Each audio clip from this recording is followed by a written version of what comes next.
I was hoping I had it penciled in this week's intro to talk about the theatrical release of SCOOB. And I of course have been denied that. Good news. Damn, I would have loved to hear that one, Juice. I know. Fuck. I had it penciled in. Remember to talk about SCOOB! Can we start over SCOOB Watch? Can you include it? There's a headline with new rule exemption. SCOOB assured Oscar eligibility. Yeah. Good. That is a relief for me. So SCOOB's coming May 15th. That should fix it. Got a good cast for that, though. I don't know what it is. SCOOB! Okay. I mean, I'm guessing it has to do with the Scooby-Doo. Yeah, it's Scooby-Doo, but in the before times. There's a thing I love in trailers where they're like, every hero has a story and every story has a beginning, and this is our beginning, and it's SCOOB, and it's when they first fell in love. With Shaggy and Scooby? What? When Shaggy and Scooby fell in love? No, it's when Shaggy and Scooby... Yes, when Shaggy and Scooby fell in love. Now, don't confuse this with Scooby-Doo The Mystery Begins. Okay. Which is a 2009 flick starring Robbie Amell as Fred, Nick Pilatus as Shaggy, and of course, because he's legally bound to, Frank Welker is the voice of Scooby-Doo. That is an origin story, but it's a live action one. Oh, and this is animated? It's been 10 years. It's time for a reboot. I wanted to do one of our great watch segments, where we talk about the latest and greatest in cinema entertainment. Yeah. So I just loaded up Marquee Cinemas over in Huntington over the Pullman Square Plaza. Okay. 16 screens of pleasure there. Oh, wow. And I was just going to run down. Hey, just real quick, Justin. Yeah. 16 screens of pleasure doesn't sound great. No, it sounds like they're showing a lot of smut. Well, let's take a look, because I thought this would be a good way of figuring out what to do a watch on. Okay. Because, if you think about it, it's weird because there ain't movies. No, you know what I mean? There's no movies, but they are opening up the theaters to show. I mean, there's no movies. Here's the great news. Movies gave us SCOOB, and they're like, that's going to tide them over for a while. Yep. First up, Trolls World Tour. Got it. Got it. That was the last movie. We were in the last movie, which seems huge. Bloodshot. Great. Love Vin. Invisible Man and Sonic the Hedgehog. Now those I know I've seen on my house. Those have been at my house for a little bit, as well as Fantasy Island. Gripping tight to the edge, not letting go. So this is what, and then they're like, well, God, man, we got a lot of screens. Dang, I wish we hadn't put up this many screens. Maybe Harry Potter and the Chamber of Secrets is going to play 3 times. Thrice. Whoa. And once you finish that screening, you can go over and check out Jurassic Park. The original Jurassic Park. Those dinos are back. You thought they were extinct, but they're back. Listen, here's the thing. That is simultaneously ridiculous, but also there's a part of me that's like, ooh, back on the big screen, huh? Well, do you feel that way about this? Maybe you'll go, Travis, and you'll have the time of your life, which is deliciously appropriate because we're going to head on over and check out Dirty Dancing at 5:30. Oh, wow. Yeah. Really make a day of it enjoy. Let me risk my health, life, and lung capacity to catch a big performance of Dirty Dancing. Sounds cool. And just to clarify, Justin, are they charging money for this? Yeah, just the regular prices. Griffin, you may risk your life and limb, but you will never say die, because at 8:20, we're going to go over and see a screening of The Goonies. The Goonies, let's make it a double feature of adventure with Indiana Jones and the Raiders of the Lost Ark, showing 6 times today. You will have 6 opportunities to see Indiana Jones and the Raiders of the Lost Ark. Now, Justin, I'm now looking at the website too, and I see on one of the screens they're showing that black and white silent movie where the train came out the screen and everyone dove out of the way. You ain't that fucking far off, Trav, because the last movie showing is The Wizard of Oz. Wow. Yeah, just if you've just been 80 years too late on this 1939 flick, you can finally check out the Lion and the Scarecrow and all of their great adventures. Metal you can have Man. 3 chances to see Wizard of Oz. I mean, I guess we could do Harry Potter and the Chamber of Secrets watch. It feels bad. I want. There's going to be. This is a national chain. There is going to be someone who is like, well, I got the COVID. Dang it, I got the COVID. And someone's like, how did you get the COVID? It's like, well, I just wanted to enjoy all 2 hours and 41 minutes of Harry Potter and the Chamber of Secrets on the big screen as it was intended. You know, I've never gotten into Harry Potter before, never been a fan, but now feels like the best time to do it. The perfect time. And you forced both your grandpas and grandmas to go to it with you? Fuck you, it's got Kenneth Branagh. You don't know. They need this. I'm taking Meemaw and Pep Pap to see the Goonies. They didn't even show Sorcerer's Stone? They were like, oh, you know what? People are just going to start right here. We'll start him at 2. The one with Kenneth fucking Branagh in it. Travis, there's a global pandemic. No one's going to sit through the first Harry Potter movie in a movie theater. You got to skip to 2. Exciting news, boys. Oh, God. They're finally doing it. Yeah. They're making a movie about Batman. I have heard about this guy. Yeah. So he's like a cop, right? Do you know? Here's the thing. He wears a silly costume, and I can't make heads or tails of this fucking He's guy. kind of an amateur detective, right? Right. Because he's not sanctioned by anyone. So he kind of is taking the law into his own hands. But here's the thing. Now, I thought that's what the law was doing already. It's pretty weird. much. Yeah. It's confused. It's like confusing. To me. And add on to that, he dresses up as a whimsical character. I assume for merchandising reasons, or That's maybe it's crass. That's cynical, Travis. It might just be copyright. I don't know. But they're making a movie about him. There's a guy asking some questions. Like what? And the Batman is trying. Can you give me an example of the questions you would ask a Batman? Well, he's just kind of like, who are you, Batman? And he's like, well, I can't tell you. That's the whole point. That's why I wear the mask. Hey, it's not fair that you don't use your real name. I agree. You know, he's looking for Harvey Dent. He knows Harvey Dent's name. He knows Harvey Dent's name, but people aren't like, and what's your name? And he's never like John or whatever his name. I don't know the guy's name. Yeah. Here's the other thing that is weird, and maybe I'm not understanding this. He doesn't use his real name, I guess, to protect those he loves, but he also doesn't seem to love anybody. Huh. So just call yourself John Richards or whatever. I don't know the man's. I don't know the man's name. I don't know what you think he's it would protecting. Do you think that Batman would have the same weight if he were like, why won't you reveal your secret identity? And he actually had to say with a straight face, to protect my butler.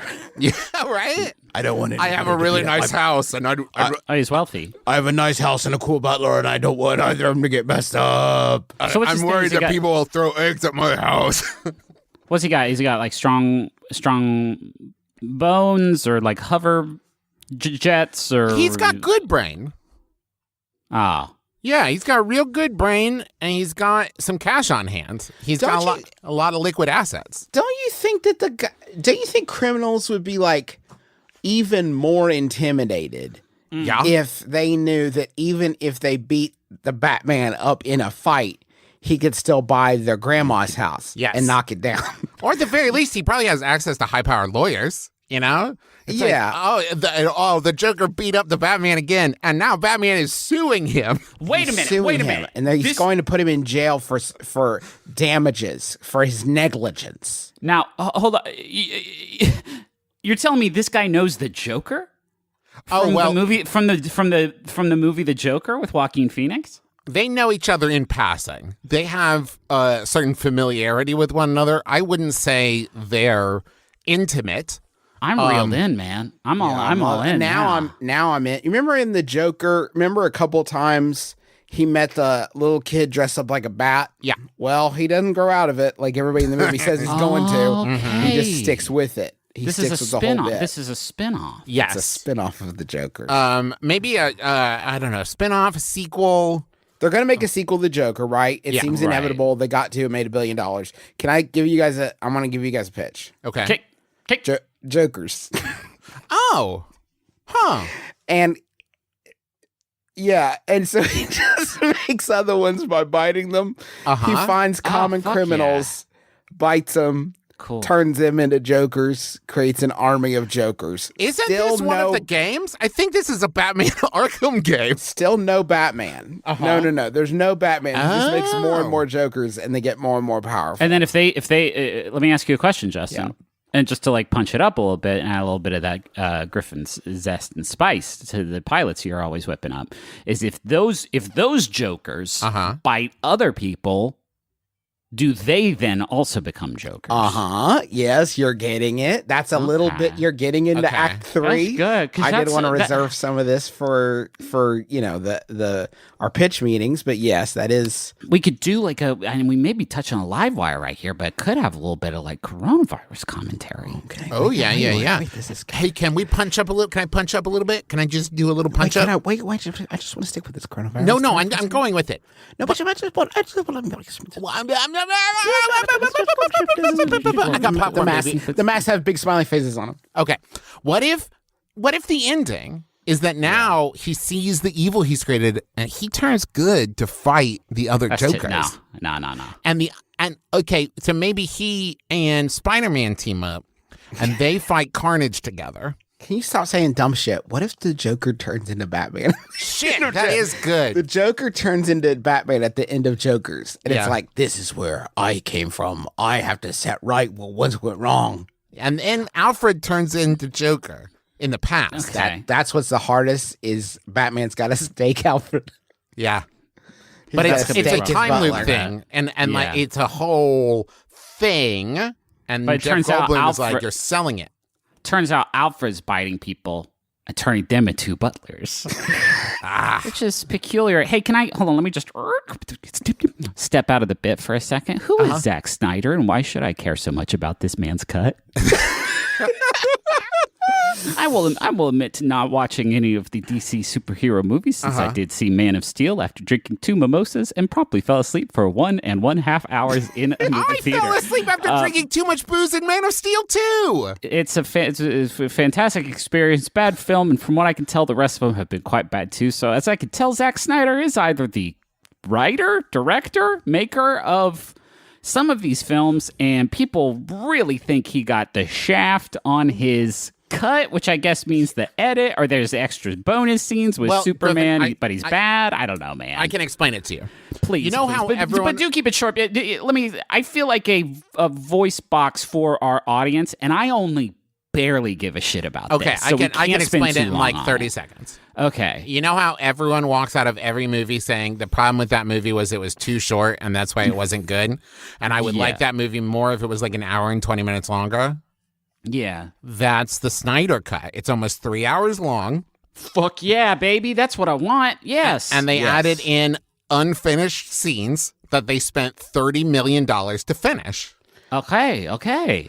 So, why didn't they finish on the first go-around, Zach? That seems like you fucked up, pal. Yeah, the assumption with the Zack Snyder cut, and I can sort of boil it down for you. Please. The assumption being made by the fan base of the Snyder cut is that a man who has not made a good film since 2004's Dawn of the Dead did actually secretly make a good film. Yes. And Joss Whedon messed it up. That Joss Whedon, against all odds, inspirationally, had not managed to make a good film for 15 years, but did do it, and then it was taken away from him for being too good?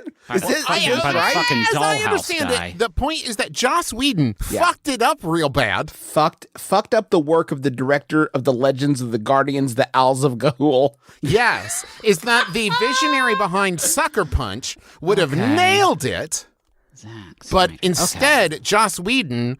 Zack Snyder had to step down because of, I believe, a death in the family. Ooh. But then Joss Whedon came in and fucked it up real bad. Right. And so then Zack Snyder came back in and re-injected an hour and 20 minutes into the movie, and now it's great. Okay, all I needed was that Owls of Ga'Hoole. That was really the codex that unlocked this entire sort of mystery for me. So now I'm fully pumped, and I've got my digital reservation ready to go on my Roku. Trav, I don't feel that way at all. Oh, really? Sorry, I want to yes and you, but the family pulled in $70 million this weekend, and I am just so fucking stoked for these room lords. Vin, Michelle, Tyrese, Luda. Wait, everybody. There's a new Fast and the Furious movie? Yeah, dude. F9 pulled it in with $70 million, biggest film opening ever during the global pandemic that is still ongoing. Biggest still one ever. Happening. Fucking Leonard Maltin said, F9's got me feeling fine in his official review of the film. I don't know if the man has passed away or not. My doldrums are cured. That's all it took, huh? Now, Justin, previously, I believe back on, maybe it was even as far back as Thursday, I believe it was you who was saying that there was a newspaper in Seattle that did a review of Fast and the Furious 9 and called it the Muppet Babies of the Fast and the Furious franchise. Yes, that is correct, Travis. But that wasn't a bad thing. It wasn't a pejorative. What does it mean then? I've been thinking about it for 5 days. Well, what could it? Let's just hold on. Wait, this is so important. This is now F9 watch, and we didn't set that. We usually say that at the start, but this has slowly evolved into F9 watch, and we're here now. Okay, good. Okay, can I fact check something real quick? Yes. Rotten Tomatoes says this is the latest film in the saga, the 9th that is actually the 10th. What? Okay. I mean, are we counting Hobbs and Shaw? Are we counting Hobbs and Shaw? Okay, that's part of it is part of the saga. That's part of the saga. It's canonical. It's part of the Steven saga. Honestly, they should just call this one Fast and the Furious 1 because it's the first one that John Felix Anthony Cena is a part of. Welcome to the scene, Jonathan, you beautiful invisible man with your many armbands. Do you think he has a clause in his contract that he can't lose a fight? Oh my God, then what happens when he fights The Rock? This is what I'm saying. We are working towards a point where The Rock and John Cena and Vin Diesel would get in a fight with each other, all three of them contractually obligated not to lose. Yeah. Rotten Tomatoes, while I'm looking at these box office results, they got a link to a vid here that says Vin Diesel on the Fast and Furious future. It's not over and we'll be back more formidable than ever. Okay. Yeah, no shit. Yeah, that's the name of it. Guys, this video is 55 minutes long. Whoa, How is that possible? Awesome. How did he talk for 55 minutes about the fact that it's not over and we'll be back more formidable than ever? Hey, guys, what's our Muppet Babies? What does that mean? No, but here's my thing. What's the Muppet Babies of our franchise? Have we made it yet? Okay, what's our Muppet Babies? Here's my thing, though. Okay, we need to define what it means to be the Muppet Babies of something. Right. The only way it makes sense to me, and I've been thinking about it for 120 hours, is if Fast and the Furious 9 features scenes of baby Vin Diesel and baby Rock and baby Tyrese and baby Luda and stuff like that. Otherwise, I have no context for what it means to be the Muppet Babies of a franchise. Hey, guys? Yeah. Guys, did you hear about the spice? The spice is nice this fall. That's not what I was it must flow. I don't think at any point in Dune do they say spice is nice. The spice is nice. Nice. Spice is nice. Give me that spice on some shaved ice because it's nice. Spice is nice. Y'all have expressed interest in doing a Dune-based introduction. Yes. And I must warn you that my knowledge of the works are not comprehensive. And so I might be able to hop in there from time to time and be like, those big worms, I bet there's people on the internet who that makes horny of them. Which is like about the depths that I will be able to plumb with it. Like, those big worms, there's some people that see those and get horny of them. Here's what I just wanted to say about this one, Dune. Now, my sort of expertise in Dune is that I read the first quarter of the first book and said, this isn't for me. Boring. This I didn't say boring. I didn't fucking say boring. Wow, I will Justin, not let you project that narrative. That's a combative thing. A lot of people really love Dune. No, I want to talk about the director of the movie, Denis Villeneuve. Villeneuve, which is like already a little delectable. Yeah. You know what I mean? He said he's basically really mad that they're going to put Dune on TV. Oh, yeah. When it's also going to the movies. And I feel like this is a debate that we have not gotten to weigh in on. Yes. We haven't weighed in on this. Thank you. This one. Let me and Dennis, I hear you. And Dennis doesn't want you to watch Dune on TV. If you show, he says, it's not just a product, it's church. Right? Ooh, gross. Ooh. Here's what he said about AT. I don't go to church either, Dennis. Yeah. Here's what he said I go to a movie more than I go to church, Dennis. Maybe church is the movies, you know? It's not church, it's movies. This is what he said to Variety. He wrote an open letter about how Dune's on TV. And he said that AT&T hijacked one of the most respectable and important studios in film history. There's absolutely no love for cinema nor the audience. He said watching a film on a TV screen is of lesser value. He said the way it happened, I'm still not happy. Frankly, so I wasn't angry enough. Frankly, to watch Dune on a television, the best way I can compare it is to drive a speedboat in your bathtub. Whoa, that's awesome. That's cool. That's Dennis. Don't make it sound so good. That sounds awesome, Dennis. I would say, Dennis, the problem with your metaphor there, or a simile, is that a speedboat in your bathtub would not scale unless you're talking about a Stuart Little-esque situation in which the bathtub is scaled down to the bathtub and I'm Stuart Little size. Because when I put Dune on TV, it's not going to be like super zoomed in on Oscar Isaac's nose, right? Like I'm going to be able to see the whole thing. But on the other hand, do not watch it on an IMAX. Here's the thing, folks. Dennis made these worms to be a specific big size. Yeah. When you watch the worms on your TV, or Christ forbid it, your phone, those worms look little. They look like a snake that you could step on and hurt it, and you can't do that because the worm is too big. But on an IMAX screen, that's way too big. The worm is at that point. Yeah, I will say, no one's going to believe there's a worm that big. When I watch Dune on my tablet, I'm like, why are those borrowers fighting that earthworm? Because I don't understand scale the people at in all. Zendaya so small, so little. They're so little. Here's what I'll say to Dennis, though, that perhaps Dennis isn't considering. TVs these days is big. They are getting bigger. Is pretty I will big. give you that. I said, like, my TV, it's pretty big. Now, if this was old school, where we had that one tube TV that I think in real life was like a 12-inch screen, but the box, like the case that it was in was like 3 feet wide, then I get it, Dennis. I don't want to watch fucking Timothée Chalamet's beautiful face on that tiny, shitty black mirror. But on my big TV now, that's getting close, isn't it? It's pretty big. And I said super close to it, Dennis. I'm right up on it. So the aspect ratio is about the same. Hold on. If we could pause for 30 seconds, I'm here with celebrity correspondent David Lynch. He just wanted to weigh in on this, if possible.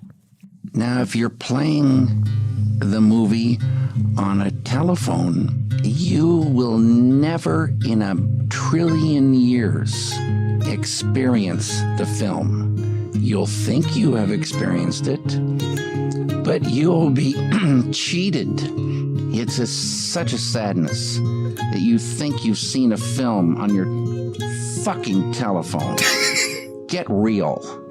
Okay, so that's sort of where Dave's at. Thank you, David, for coming into the studio with that. I really appreciate it. I'm going to completely miss the point for a second and say that my favorite moment in there is when you can hear him start to think to say billion, but then he's like, no, David. Trillion years. That'll get the point across. Timothée Chalamet's not a big dude. He could you could lose him in the action on the phone. I haven't seen the Dune film because it's not out yet. And frankly, they got it right with the Sting. Like they got it in one with Sting and fucking Agent Dale Cooper. Like, you're not going to beat that, but good luck. But on a phone, Timothée Chalamet, where is he? He is 2 pixels tall. I do not see the boy. I cannot find the boy. Although it is the most I've ever felt capable that I could take Jason Momoa in a fight. Like I think I could flick him across the table like a paper football. Bing. Angry Birds Aquaman's ass. Yeah. Right out the Bing, phone. Get out of here. Bing, get out of here. Now you're in the yard. I win. This is true because when you see the old version of Dune on screen, I'm like, oh, Patrick Stewart looks gigantic, right? Huge. Oh, look how huge he is. But then I go and I see Jason Momoa's ass in that tiny ass phone, and I'm like, oh yeah, no, I could squish that boy. I could squish that man. Look at him. Look at that. Travis could swish. Could swish. He could pick Jason Momoa up and swish him. Nothing but net. Oh, absolutely. No problem. No problem there. Absolutely, whatsoever. I could. Don't even get it started. So don't see if you see Dune on TV. If you see Dune on TV, Take Dennis, yourself to jail. Unless yourself to jail. Unless you string a bunch of TVs together, like in Blank Check the movie, and Cool. you can watch it. Oh, that's awesome. Like get a bunch of friends together and LAN party your TVs together. That's and good. then just watch it. So Watch each TV is Dune. one chunk of Timothée Chalamet's face. Right. Yes. And decide ahead of time which part of which TV is going to be the face, because you don't want everybody to be like the nose or something. That would be so embarrassing, right? You want to be like, I'm the nose, you guys are the eyes. Let's Voltron this shit and get Timothée Chalamet's face up on the big screen like Dennis intended. And I'm just gonna say this is like not relevant to me because I've been boycotting the movie. You guys know since they announced that Stellan Skarsgård was going to play Baron Harkonnen and not Mike Myers, like I've been requesting for so many years. Absolutely. I wanted Mike Myers to play all the parts, but they wouldn't. They said I was turned down. But have you tried saying out loud Stellan Skarsgård? Yeah. I'm gonna bring my screaming 4-month-old and 4-year-old to the theaters, and everybody's gonna be like, "Why did you bring these fucking kids to Dune?" And I'll be like, "Dennis made me. I wanted to watch it at home, like a normal person, but apparently this is a Christ-like experience." I just hope there's enough Stellan in there to satisfy my kids. I don't want it to be another situation like Jungle Cruise where they got Giamatti right at the beginning and then Giamatti disappears for large swaths. That's all they can talk about. This is what I was saying, Justin. I'm so glad that you brought Jungle Cruise back into it because I watched Jungle Cruise at home and I can't imagine how much harder I would have cried if I saw it in theaters. You know what I mean? So I'm kind of glad that I'm able to sit at home and have a muted emotional experience because God knows sometimes, the waterworks, they just open and by the end of it, you're dried out like SpongeBob in the sun. And I don't want that. You know what I mean? So it's nice to be able to mute my emotions in watching, say, a Jungle Cruise or a Dune at home because the spice must flow, but so must the tears. The tears must also. And that's the thing about home viewing that you're not going to beat, Dennis. When I watched Chernobyl at home with my kids. Yeah. And they were like, "Who's that great guy?" I was like, that is Stellan Skarsgård. And then, like happens in so many movies, he was gone for a long time. He wasn't on the screen. I could fast forward to the next scene. Yeah. And that's in the special features. You can just watch the Skarsgård they got scene. the sing along Skarsgård cut. Yeah, for sure. They call it the Scar-rated version. Yeah. All right. That's pretty good. That was 10 minutes. We're free. Guys, we've got to watch. I'm really excited. Big budget rom-com movies are back. They're back. Coming It's back. Valentine's Day 2022. Like if I could say just like movies for adults. You know what I mean? Yes, finally. Adult films. Finally, adult films are Kid back. Shit. They're back. No way. Marry Me, starring Jennifer Lopez, a.k.a. J-Lo, and Owen Wilson, a.k.a. O-Will. And I'm so excited. Classic pairing. Oh, my God, you guys, let me tell you, this is a by-the-book, right down the line, Thank you. classic story. Right, so here it is, J-Lo. Can I guess? Yeah. Actually, just Yeah. based on the Yeah, title, yeah. not knowing. Okay, Marry Me, a story of Jennifer Lopez and Owen Wilson. They are at a wedding venue in Vegas, like a cineplex of wedding venues, and they're getting married, but then they look across at the other venue, like across the hallway, and they see each other, and they're like, want to switch? And so they switch marrieds. This is starting to feel like a Stanley Kubrick, like Griffin, psychosexual in your version sort of experience. this, are their partners also cool with this?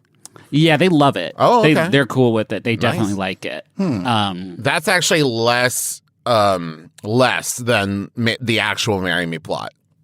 Well, but then Owen Wilson and J-Lo, they were originally going to get married. They switched, Uh-huh. and now they have to find their way back together. Oh, right? okay. Oh, they were originally going to get married. Yeah, but then they have to go through 2 very messy divorces. And that sort of legal battle is what occupies most of the runtime of the film. It's like Kramer versus Kramer versus Kramer versus Kramer, which is the alternate title. Screenwriter John Rogers of Leverage and Magicians and a lot of other fame wouldn't deliver such a, let's say, milquetoast plot as you've just outlined, Griffin.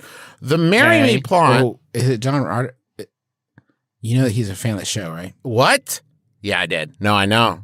He and I talked about this movie last night. I'm legitimately excited about this. Okay. So, here's what happens. Hear me out. Okay. J-Lo, big famous musician. Big, like, famous. And she is going to get married to her fiance on stage in front of, like, the crowd and a live stream of 20 million people while they debut their new song, Marry Me, but just before the concert. Oh, also, cut to Owen Wilson, single dad. His friend, Sarah Silverman, convinces him to take his teenage daughter with them to go to the concert, right? Just before the concert, J-Lo discovers that her fiance has been cheating on her. So she goes on stage by herself and she's like, I was supposed to get married, but sometimes things happen. She sees Owen Wilson holding a sign that says, marry me. And she goes, okay, yes. And then they get married on stage. Wait, what? Just like right then? Just right then, baby. And that's the beginning of the movie. That's the beginning of the movie. What happens next? Then they have to fall in love. Oh, marriage before the love. But see, here's the thing, Justin. Here's the thing. She's super famous, and he's like a math teacher or some shit. So he's it's not like boring. He's like not a boring ready. zilch no one cares about. Exactly, and he's not ready for it. And then people are live streaming, and they're like, he looks like he's in math club. And he's like, I am in math club, because he's a fucking dork. Owen Wilson. Why not call this movie Notting Thrill? Ooh. Instead? Like, she leads this thrilling, rock star lifestyle, and then they get Married at First Sight, another real television show on the Lifetime Network. Thank you very much for that gift. So, like, this sounds like an exciting film, but I've seen about 11 seasons of it. Well, here's the thing. I assume that they haven't given everything away in the trailer, which is a very good trailer, by the way. So maybe, I don't know, there might be like a zombie attack in it or something? Oh, can I give you a different, just to spin it a little bit?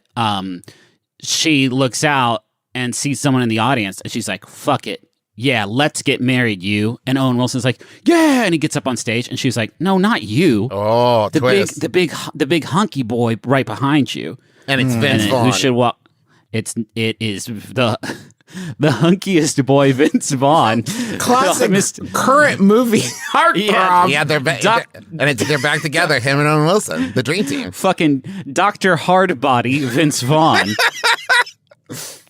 And that's gonna be but then Owen Wilson's so embarrassed, but there's another person in the audience that sees sad Owen Wilson on stage and is like, I'll marry you. And then we're getting closer back to the plot of my original pitch for Marry Me. Can the person who then is like, I'll marry you, be a bigger, like, more famous star than or J-Lo? Stronger or harder bodied, even stronger, harder body? No one's stronger or harder than Vince Vaughn. Yeah. Oh my God, you're right. Maybe it is also Vince Vaughn. It's Vince Vaughn's twin brother, Twins Vaughn. No. Yeah. No. Whoa. That scared the ever-living shit out of me. We got a Blart watch. Oh my God. Now, if this is what I think it is, This is our segment, Blart Watch, where we keep you updated on literally every scrap of information about a possible third Paul Blart movie. Yeah. sometimes news only covers big moves. We cover even like the involuntary smallest. twitches. And this inklings. has been a segment that we've had for years. Yeah. This is just the first. This segment has been ongoing for years. We've been doing it just the last 5 years. Yeah. This has been an ongoing segment. Paul Blart Mall Cop 3. Everyone, literally every single human, babies come out of the womb. First word, Blart 3. Like, everybody's asking about it. And Kevin James, Dr. Kevin James, did a story, the interview, I guess you'd say, that turned into a story with Screen Rant. And they asked him about it. They're like, Blart 3, what's up? We've heard a lot of buzz. We've heard a lot of buzz, most of it created by us. Okay, and here's what he said. And really, like, read between the lines, okay? Okay, yeah. Yeah, well, we got to work that one out.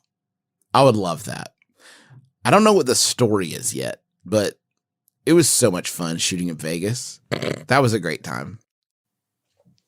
There's something there. There's something there, right? You guys feel that too, right? There's something there. There's something there, but I don't know if it's maybe the thing you think it is so much. Well, no. Listen, Trav. You've forgotten history. Kevin James got pretty burnt up in the big Sony hack where they revealed all this stuff about. So he can't say outright, like, we're doing it, baby, because then the hackers will come back and they'll find Kim Jong-un will get him, and they'll find his fucking like PowerPoint presentation that's like having fun with friends, Vegas again, gambling, risk, and love of family, question mark, like the big bullet points of 3, and then we're all going to be spoiled, aren't we? So instead, my man James comes out and does little cryptic little messages for the true fans, little ARGs that you really have to dive into, right? I think okay, I'm not saying that's not the case, but I think that maybe one of the clues of the ARG here that he's laying down is that he's taken on what I like to think of as the Sandler mentality, which is, yeah, I'll do a movie if it's in a place I would also like to take a vacation. Yeah. Oh, duh. Yeah. No kidding. That's because he throws it right in there when you say, "Hey, Kevin James, we're talking about a third Blart," and he's like, "Oh yeah, I loved making Blart 2 because I got to go to Las Vegas. I had a lot of fun with my buddies, right?" And let me say, a lot of people can hate on the Happy Madison Squad and have a lot of justification for doing so. They're living their best lives. They're living their best lives to their own capacity for best life, I guess. Yeah. But they could probably be using their time better. Right. Kevin's reached the point, though, where, like, he wants to also make art and shit. Like, he's like, I want to have a good time, but also, like, it's Oscar season. He needs his punch-drunk love is what he needs. Yeah. Juice, you've been quiet, and I feel like usually when you do that, you are Googling something or... No, I'm just listening to you guys. Okay. I did my job. I brought you. Do you know how hard I had to work to get these scoops? Yeah. Somebody tweeted it at us, Justin. Kevin James is a very religious person. Do you guys know this? Oh, really? It does. It tracks, right? If you came to me and was like, Kevin James, hardcore atheist, like really belligerent about it, I'd be like, whoa, really? Kevin? Can I tell you something? Here's a quote from a little bit ago. He said, I am involved in my faith. It becomes a difficult position. You have a platform. And you don't want to do anything that doesn't glorify God in every way. So I just wanted to say that one time Kevin James was lying on the floor of a Vegas hallway interior mall, and he lied there while a young actress, glomped melted ice cream into his mouth. Yeah, sure. To cure his diabetes. To glorify God, yeah. And he was thinking, like, this is glorifying God in every way. Well, and everything I'm doing right now, this is for God. Yeah. I'm going to say this knowing that in 4 days, so much can change. But it is kind of refreshing to hear Kevin James say that, but also not be shitty about it all the time, as happens so often with some people. I've heard some things. Oh, no. I remember in Grown Ups, too, when Mr. James burps and farts and sneezes at the same time, and it's like, you raise me up so I can do the mountains. This actually gives me a lot of hope because we talked I believe this past year's Till Death Do Us Blart about the possibility of having a Paul Blart set in heaven. 1, a place James wants to go. 2, would glorify God. Right? So, like, we're setting up, like, the 2 biggest, it seems like, check marks for a Blart 3, right? Now we just need, I think, some way to get another, like, maybe get Adam Sandler in there. He reprises his role as Little Nicky. Get the fuck out. Oh, yes. Battle for the fate of humanity. Beep, beep, beep, beep, beep, beep, beep. Not Haunted Doll Watch. It is a bad movie. Watch Batman. Watch Batman's back. New Batman. Another one. The newest, best Batman yet. They're saying Ben Affleck, fuck you. Christopher Nolan, eat shit, idiot. Because this Batman is the original Batman, by which I do mean the Twilight Gentleman.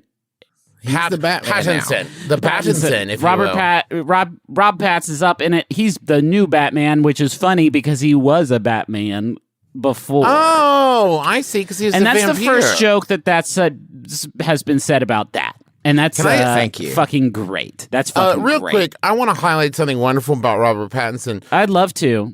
He recently revealed that often in interviews he lies, and I didn't know that was a thing you could do. Yeah, Okay.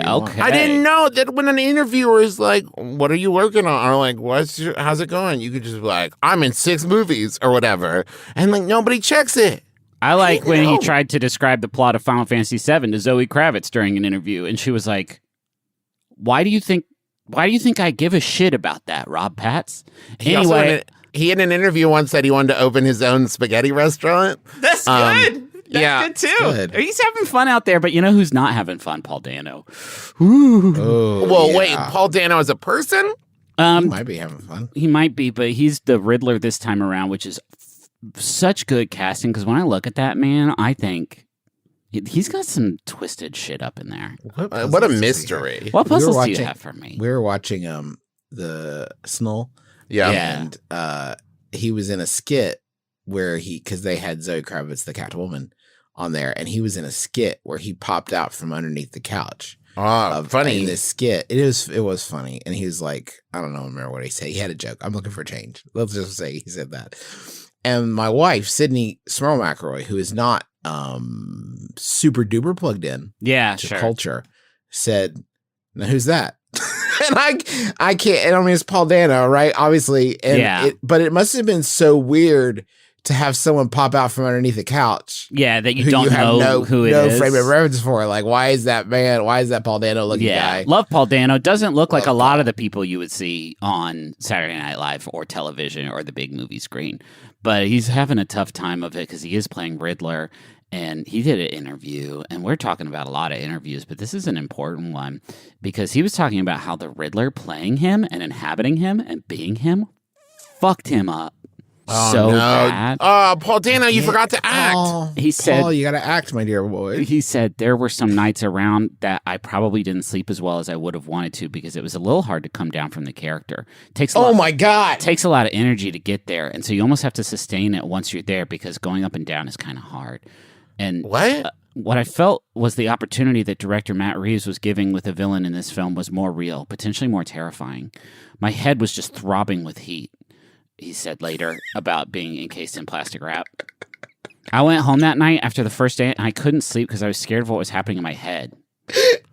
Oh, Jesus. There's so many Being fucking the- riddles in there. Being the I was Riddler fucked I was me seeing up. riddles where there weren't riddles. The guy asked me if I wanted paper or plastic, and I was like, "Ooh, what a conundrum!" I think that if the next Batman director comes to you and is like, "Hey, man, huge, you're going to be Calendar Man in this one," you should probably just say, "No fucking way, dude." I'm doing it. I'll do other. I'll do other acting shit because those won't fuck with my head and make my head all hot so I can't sleep. Are you kidding me?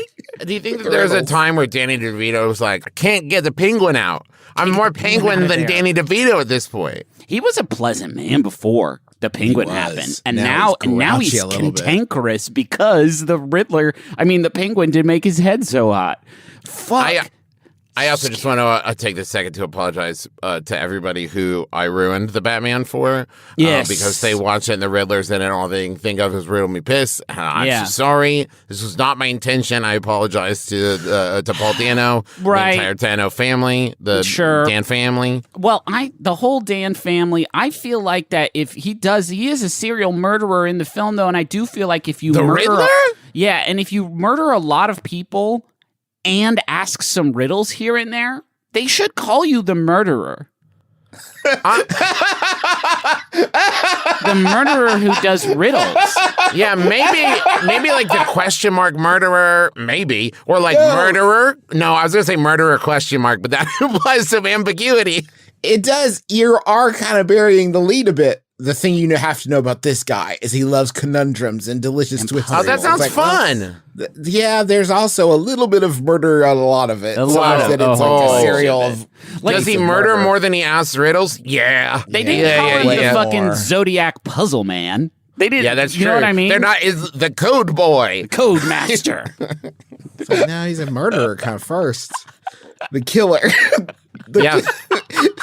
That all of the Batman villains should be murderer brackets riddles. Murderer brackets clown themed. Right. It's weird. It's weird that I want one Batman that is like, I'm not doing the bullshit. Yeah. You don't do riddles. You're a murderer. I'm the Riddler. I'm not calling you that. No, the one with birds. I'm not playing around.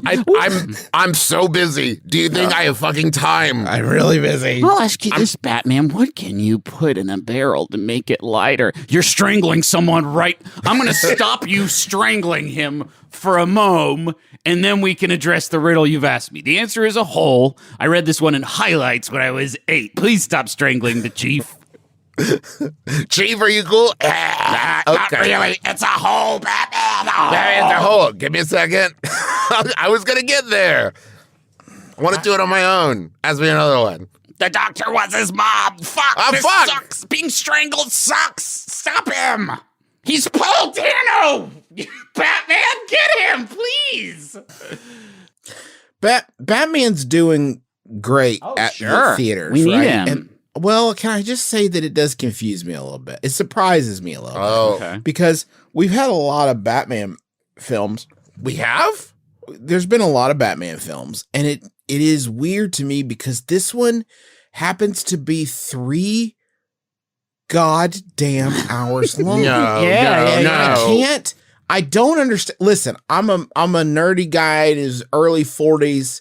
Like, I should be target demo, right? But by the same turn, I don't know how many chunks of 3 hours I have ahead of me. And I'm very surprised that so much of the American populace is like, Batman?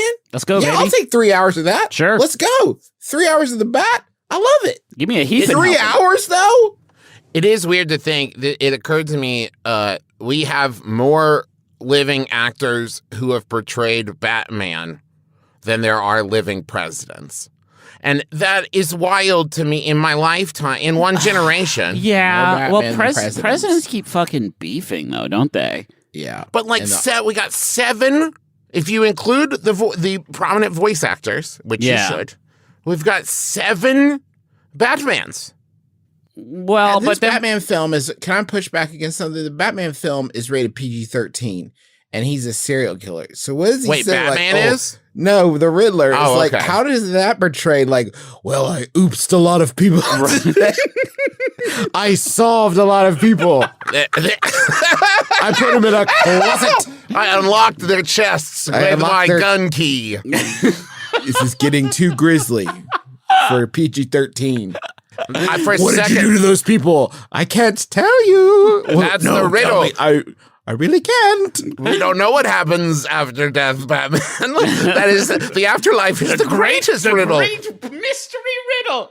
I thought for a second, Justin, you were saying that Batman was a serial killer in this movie, and I was going to be like, well, that is a gritty turn, huh?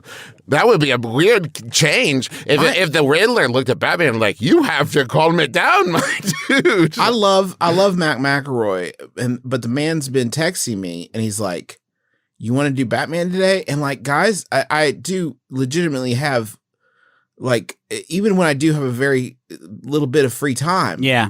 I just can't sit down for 3 hours and watch Batman. Here's Yeah. what we need. It's pretend. Do you know that? Yeah. I've been it thinking isn't about real. this. I This got, one's pretend. Didn't I got really the 2 happen. kids and finding a window of time where I can go watch a PG-13 movie even for 3 hours is impossible. So here's what I recommend movie theaters. Sell special old folks tickets for 38-year-olds like me where I can watch it an hour at a time. Right? And then I pop back in for hour 2 on another day. I pop back in for hour 3 on a different day. And you like punch holes in it, just show like, oh, don't let him in for hour 1. He's already watched that one. And let me watch it in 3 chunks because the chances that that my window of time that I have 3 hours free and 3 hours worth of energy and interest in my body, that will never align. That will never happen.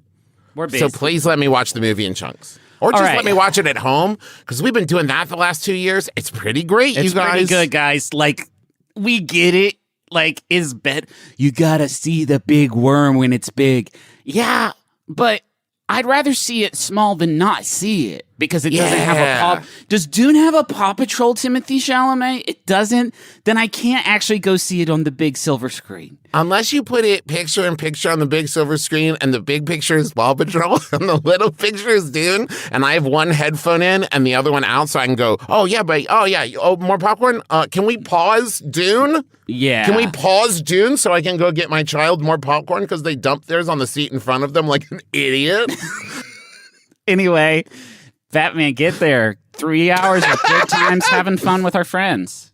Get there. I bet it's 3 hours nonstop too, man. I bet there's no fat on No this cruft steak. on that. Definitely It's not. all wheat, no chaff. Definitely. What do you think the odds are? It is the first reboot of a new Batman franchise, right? And so, what are the odds? Since when, Griffin? Because like the first reboot in the last 2 years, the most recent reboot of the Batman franchise, does it end with like? And you hear like the Riddler gets blown up or whatever by Batman's cool missile Batman launcher stabs or him. something. Batman stabs him and kills him.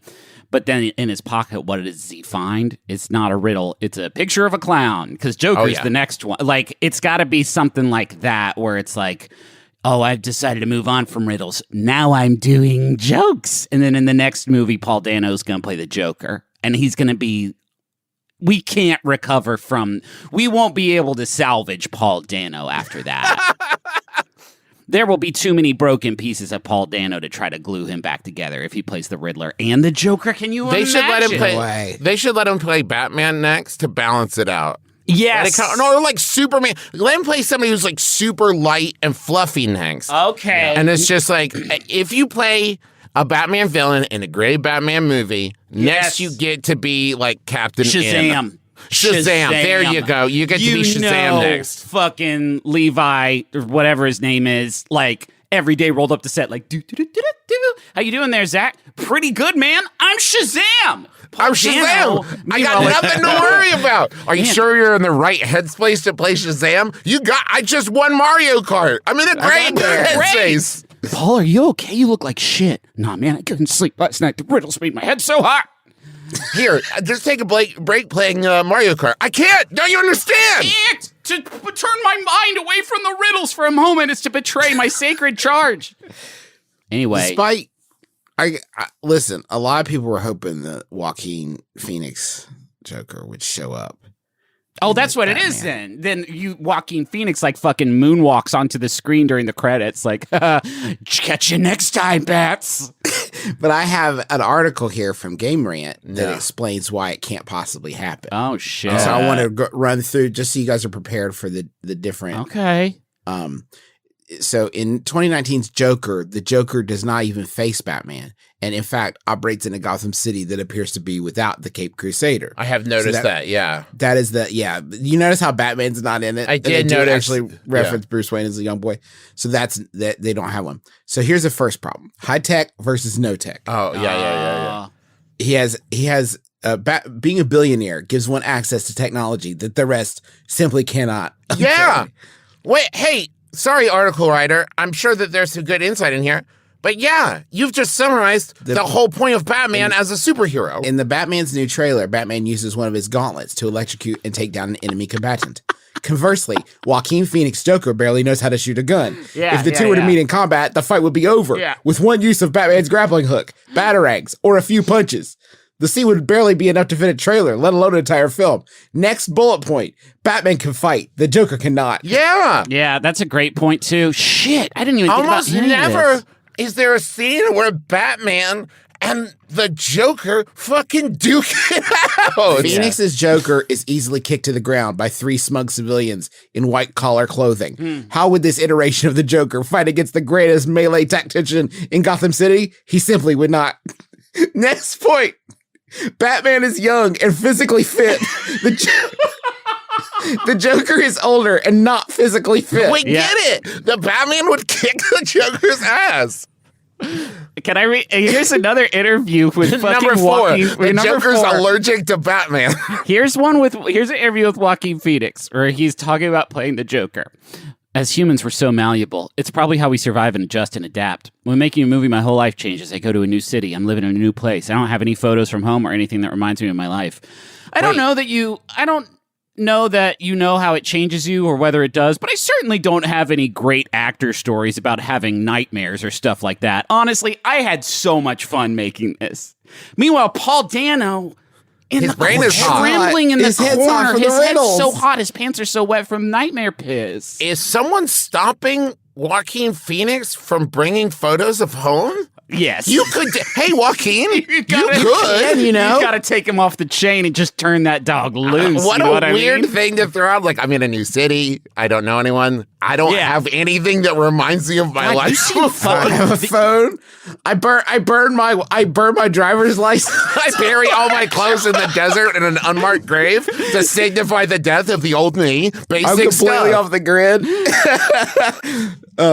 The last point that I did want to touch on from this Gamer article is that Joaquin Phoenix's iteration of the Joker is not really the Joker. Oh, yeah. Yeah. Yeah, I mean, he The calls himself Joker- the Joker and wants everyone to call him the Joker and lives in Gotham City and does crime and is the Joker. No, you're being stupid because it says here the Joker is a character who has a tragic backstory that no one is entirely sure about. Sure. But eventually he falls into a vat of chemicals while being chased by Batman. So vital.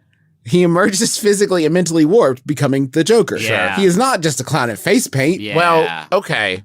Furthermore, Phoenix's Joker is not a criminal mastermind, nor an anarchist, nor a gangster. He is really just a man who has lived a less than ideal life and has some unaddressed issues. Didn't see Joker with Joaquin Phoenix, but that does sound like that sounds like a role he would take. I saw it over someone's shoulder on an airplane, and that was my takeaway from it. Yeah. Because can I just say, there was no point where he squirted someone with like acid out of a lapel flower. There was no point where he didn't have like a big mallet that like a bomb came out of or something. Yeah. And the Batman, from what I could see, the person in front of me kept like moving their head around. But from what I could see, Batman only appeared 8 times in the movie, but never as the Batman. It was always someone where I was like, that could be Bruce Wayne, and but he never put on the suit. But it was like George Clooney was in it, Affleck was in it, Pattinson was in it. They did it was like in that one scene in Doctor Who where it's like, it's all the doctors. Yeah, it was they love but that it was like, shit. it's all the Batmans together. You did dream this. Let's all go to the movies. Hey. Let's all go to the movies. Yeah. Sonic the Hedgehog 2. Nope.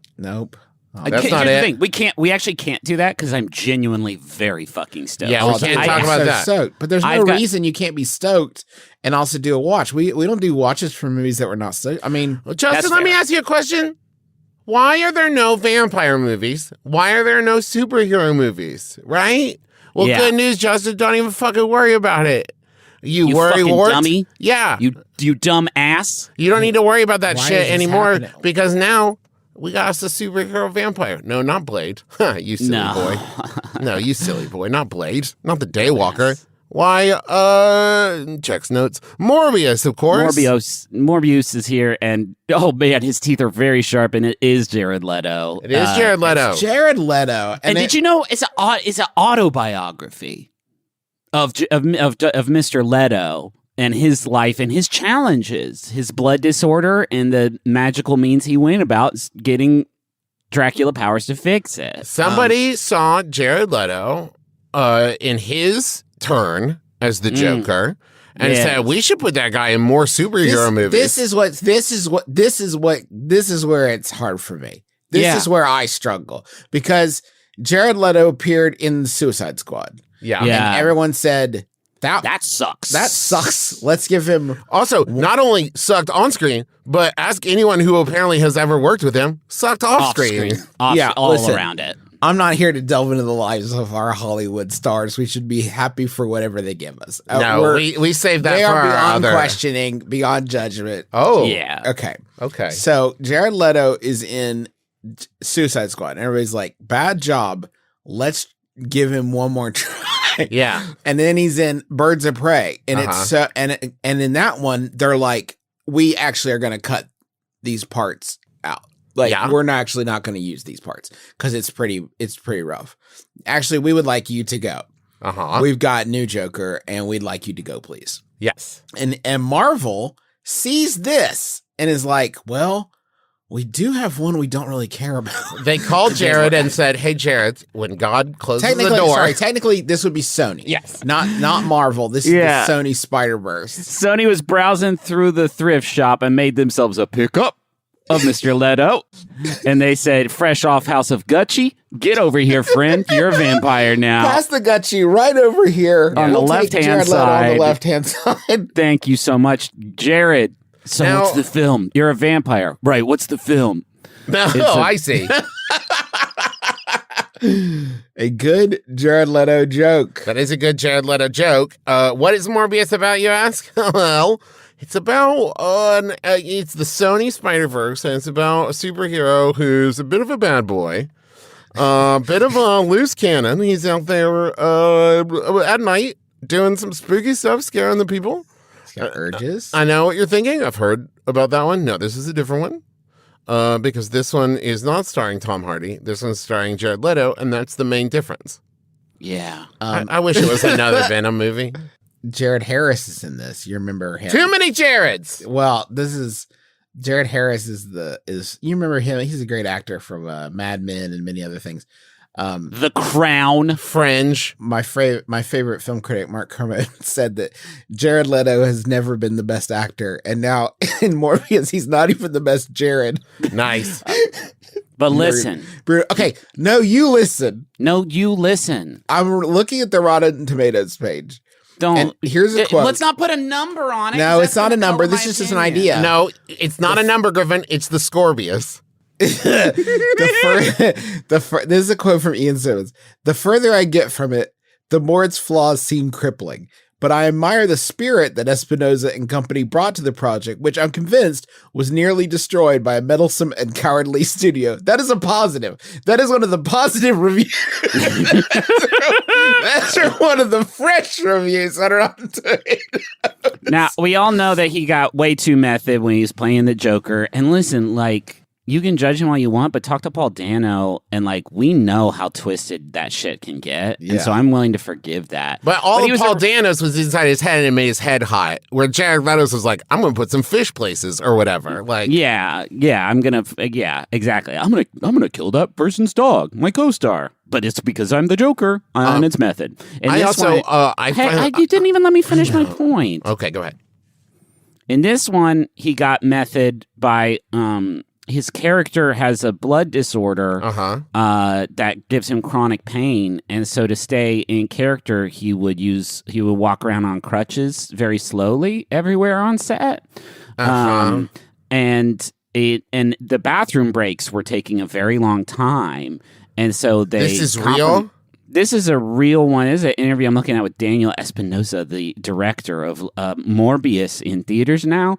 And so they put him in a wheelchair to get him around faster to the bathroom. Oh my God, are you and kidding I don't, me? and I see nothing wrong with that, Jared. Yeah, there's no problems with it. And in fact, to sort of excuse that away, Mr. Espinosa, the director, responded and said, "Hey man, it's people's processes." It's not though. It's not. Hey man, hey mans, man and man. It's people's processes, so you can't. But that's like saying, like, oh, that guy, yeah, he's he works construction, and every day before he builds the wall, he squishes a frog in his bare hands. He It's pretty squishes fucked one up. to goo. Yeah, but he it's builds fucked up, that man. house But is so good. it's his dude. process, dude. Couldn't People's build that processes, wall without man. one squished frog. It's just, I kind of am starting to get what people who aren't white guys are saying. Oh, 'Cause okay. It feels like This is This is the moment. I feel like Jared Leto is what really helped me to recognize the idea of privilege, because Jared Leto's doing something good. it's just, it seems like he keeps like, he gets the bat and then he drops the bat and he picks it back up and he eats the bat. And they're like, Right. someone get this guy another bat. Or rather, let's turn him into a bat. In Morbius, in theaters now. Thank you, Sony Pictures.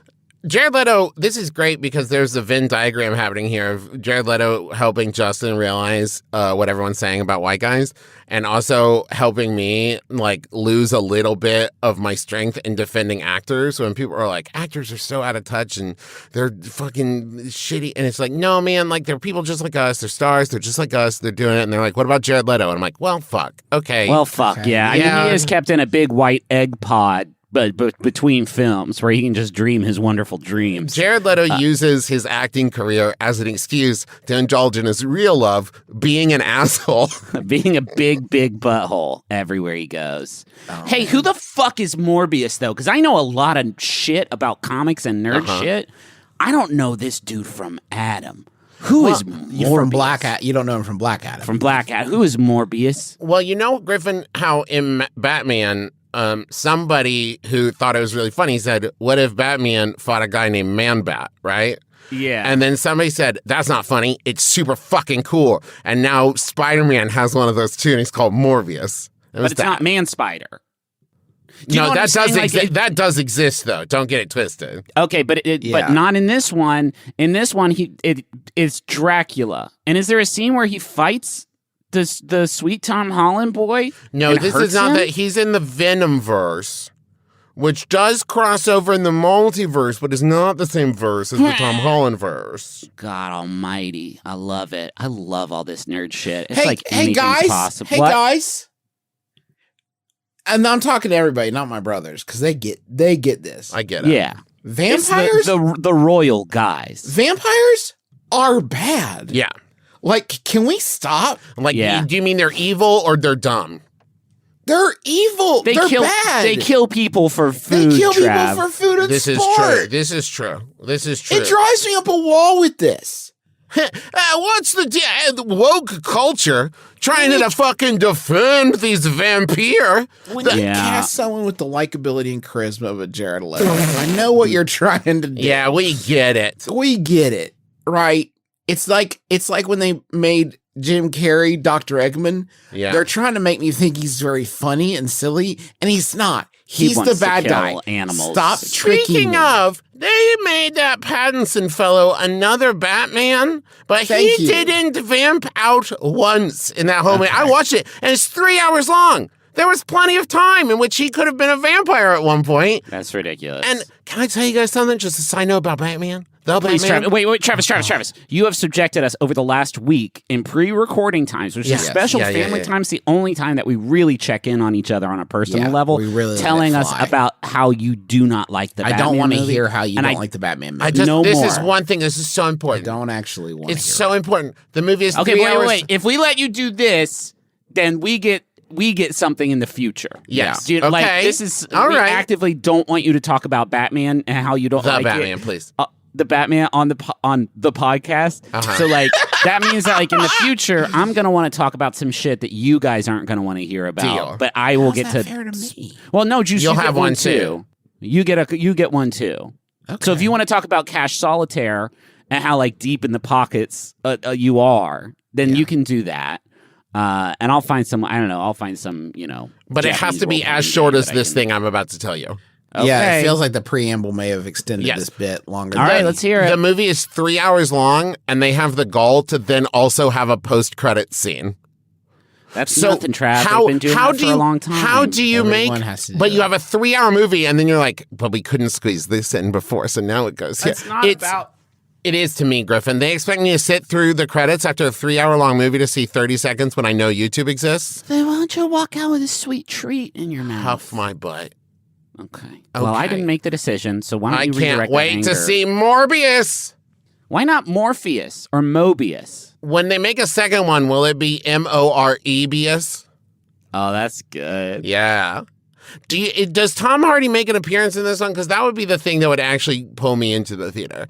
If there is a Tom Hardy / Venom cameo, I'm in. Because there's a moment in the trailer, I don't know if you guys saw this, where they're like, who are you? And he's like, I'm Venom. And like scares the guy. And he's like, no, I'm just kidding. It's fucking hilarious. We used to do jokes about the movies, and now I feel like Travis is just sort of like talking movie. Like he's just talking kinda movie. What He's jokes just could you being make on. about a vampire doctor who saves people and fights crime?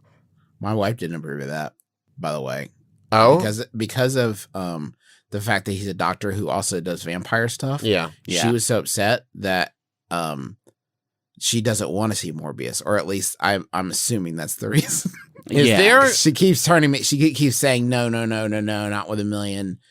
Not for $1 million, not with my worst enemy's eyes. No, because of it must be because it's a doctor that hurts people. Well, there is that great line in it because I did see it opening night, where he like eats someone's fucking neck meat and they die instantly, and some bystander's like, "What about the Hippocratic Oath?" And he's like, "What about Hippocratic? Both of these nuts!" And then he bites them twice and they die from On it. the nuts? Yeah, he bites them twice on the nuts. Morbius ate my balls. Is there a specific line in the Hippocratic Oath about not vampiring people? I mean, it's pretty. I mean, it says do no harm. It's pretty. I think that's a blanket statement but that Griffin, covers. What if it was the only way to save their life? To harm them? To turn them. Oh, shit. I gotta turn them to save their life. I'll give them the eternal curse, but they'll live, and that's what matters. Is Morbius out there making other Morbiuses? He's gotta be, right? I know Sony's not. All right. Jared knows we're kidding. All right, Jared, we're having fun. see you this weekend at the birthday party for Morbius. Two Happy weeks birthday, old Morbius. today, I think. We love you so much, Morbius. Happy birthday. It's a special day. Hey there, frequent flyers. This is Griffin McElroy, and we hope you've got your tickets for both the flight and for the theater, because it's time for a movie watch, special movie for all of us this holiday season. Valentine's Day. It's Valentine's Day. Valentine's Day. It's plain in Times Day. It's plain and times plain, and it's Plane Watch. Plane Watch. Zoom. Gerald Butler has come to us from the Mount. He's come down from the Mount. He is. I have a new problem. He is held. It's a new prophecy for Gerard Butler. From Gerald Butler comes down from the Mount with his tablets, and etched in the tablet is one word, and the word is plain, and the other tablet is blank. He says this one's going to be plain too, or it says one says plain, and the other one says this tablet intentionally left blank. Yeah, like, this is the only. And then next year the tablet will change to a giant S. Yes, we'll just put that next to with plain, a money sign. With a money sign. With a money like sign. Jim Cameron. It's Plane Watch. Aliens. Travis has been sort of my boots on the ground, plain street team for a while. He's been sending us lots of promotional images. My favorite last week. Week, Plane, the people behind Plane, the Plane producers were like, we're going to leak some stills. Oh, boy. To some news. Those stills, one, a bunch of people dramatically crossing their arm, leaning or sitting at a table. Great. And looking at, I imagine, a screen where something more interesting is happening. And then another one where Jared Butler is just kind of like looking out a plane door, and it's a close-up. We barely see any plane in it, and they're like, this will get him horny for plane. What's wild is it's kind of like the Babadook, because you don't actually see the plane until like an hour and a half into the film. And when it reveals the plane, guys, when I saw it in theaters, when it finally shows the plane, people lost their asses. I'm just saying, went fucking ballistic. I'm just saying, M. Night Shyamalan's back. Plane is his best work so far. The twist that it ends up being Plain.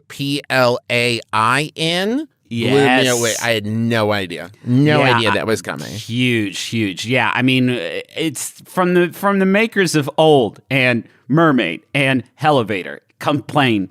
And I think that this is Jared's best work yet. Yeah, for my money. I loved him in 300. I loved him in 301 Dalmatians. I think he's a natural talent, and I'll watch anything that he does. I loved Gamer. Loved Gamer. Forget about it. We stand. I love how many times in Gamer he was teabagging dudes. He kills a lot of men and puts his privates on them in Gamer a lot. He does it a few times in Plane, and every time he does it in Plane, he looks at you like at the camera, like from Gamer. He says that from Gamer. Remember when I do this in Gamer? I love how it's all sort of one connected Gerald verse. I have a little a game for you guys. Ooh, a playing game? Okay. Yeah, this is a playing game. The reviews are in. Okay. And I'm going to read the Rotten Tomatoes snippets from these reviews. Great. And your task, Yeah. if I may, is to tell me if it is a positive review, if it has been excerpted from a positive review or a negative review of the movie Plane. This Now, seems like it shouldn't be too hard. And Justin, I'm just going to say, it'll be too easy if it contains the word soars or crashes. I will know exactly which one it is. You may think so. Let's see. Okay, here's the first one. Reminded me of a picture of a beautifully drawn horse that turned into a stick figure by the end. That's a negative one. I don't think Yeah, they it's liked got to it. be negative. Okay, that is negative. Correct. Good. Okay. Correct. Good game. Good game so far. That's also okay. a specific like meme reference there, author. You can't be like, it reminds me of, like, just say it's like that meme. It's like that one meme. Plane would now. This is from James Berardinelli, Okay. Oh, I love. and he love says their work. plane would have been an adequate way to waste a couple hours lounging on the couch and munching salty snacks. But as a multiplex draw, not quite. Even if you bring the salty snacks along, I think Jim was hungry. Yeah, I think Jim might have been hungry. Maybe Jim also doesn't understand. At the theater, you can get the salty snacks. Like they have the salty snacks, everything you need, sort of snack wise. They do. Yeah, have it's it all at the there. theater, No problem. which I'm going to is say it's a huge. positive one because he said not quite, which could have Yeah. been worse. Yeah, I think he had an all right time. It sounds like honestly, it's his fault because he watched it in Because the he wrong didn't bring place. He watched salty it snacks hungry. along that he Well, he loves. went to like the 10:30 a.m. showing and he was like, I'll be fine. But then by Yeah. the time the movie's done, he's like, oh, it's past lunch. Oh, no. Yeah, it sounds like you can't be like I watched Plane in a spider-filled room and so I hated it. It's a bad movie. It's whatever, man. I feels like also salty snacks is so non-specific. It feels like he's a socialite trying to remember what the common folk Yeah. eat in Right, that movie. yeah, It's we like, love salt. Lover, do they have remind me, do they eat brie and watercress at the cinema? No, just salty snacks is what I write. Okay, this is a tough one. Oh. Plane is Wait, was Melanie it positive Fisher. or negative? Oh, it was negative. You were wrong. Oh. Plane is an unattractive but viscerally effective film. There is little here to admire for the eye, absolutely nothing for the brain, but plenty to appeal to the id. Oh, damn. Wow. This is, I don't know who wrote this one, but they sound like they might be too smart for Plane. Yeah. That's, I'm going to say that's positive. I think they actually did like it. Yeah, I think it's positive too because they're saying like, yeah, listen, turn off your heart, turn off Yeah. your brain, Close your heart. turn on your Close guts. soul. Close your heart guts to are gonna Plane. love it. Close your heart. To Let Plane get up in your guts. You're gonna love it. What was that, Juice? Okay, is that a good- positive or negative? That one was You're- positive, yes. Yeah. Coulter counterbalances all his brawny physicality with a grimy, utilitarian sense of humor. Moments of Gaspar skulking around corners with a sledgehammer, at least in my screening, drew bigger cheers than Butler's vein-popping cockpit performance. Whoa, I would love to ever do anything artistic in my life that people refer to as a vein popping anything. Like Yeah. Griffin's vein popping humor on this episode of MBMBaM. Now, I enjoy Matt Mercer's voice work on Critical Role, but of course, it does not compare to Griffin's vein-popping DMery. I love movies. Positive or negative? Positive. I'm going to say I think positive, too. if I this do like person- the idea of Gaspar skulking around corners with his sledgehammer. It's negative. I didn't like it. Fuck. Okay. All right, last one. And I just feel like this one really sums it up because Jordan Hoffman is Great work. Is a great critic. If you buy a ticket for this one, just know there's no first class option. Nice. That's But good. with moderate expectations, Oh. you'll still get to your destination. A review I think I would love to have leveled at our Yeah. Sure. With moderate expectations, we'll get you there. With moderate expectations, everything's good. Well, I'm just saying that this is actually a very good summary of air travel experience as it exists, like Yes. on a very average basis, which is just like, yeah, man, listen, they got planes over in like Qatar that like you're sitting in a full blown like hotel room on the There's plane. a swimming pool, But right? like your average plane, you're just there to get where you're going. So if you Right. just need to kill, I'm going to guess 95 minutes, you're going to love playing in that when you sit down. You'll have 95 minutes to go until lunchtime. Yeah. And when it's done, 95, you'll have reached lunchtime. If you have the endurance for it, you can finish playing. That's my review of playing. Yeah. I saw it in theaters and I had an amazing time. But at a very basic level, if you sit there, it has the whole movie in playing. Yeah.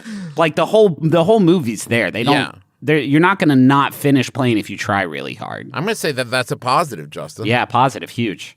Huge for playing. Yeah, positive. Jordan's right on Justin, that. can I guess what the percentage on Rotten Tomatoes is? Ooh, for the that's fun. I critical? love that. I love that. Tiebreaker. Critical, I'm going to say like 58%. I was going to say 40% crit.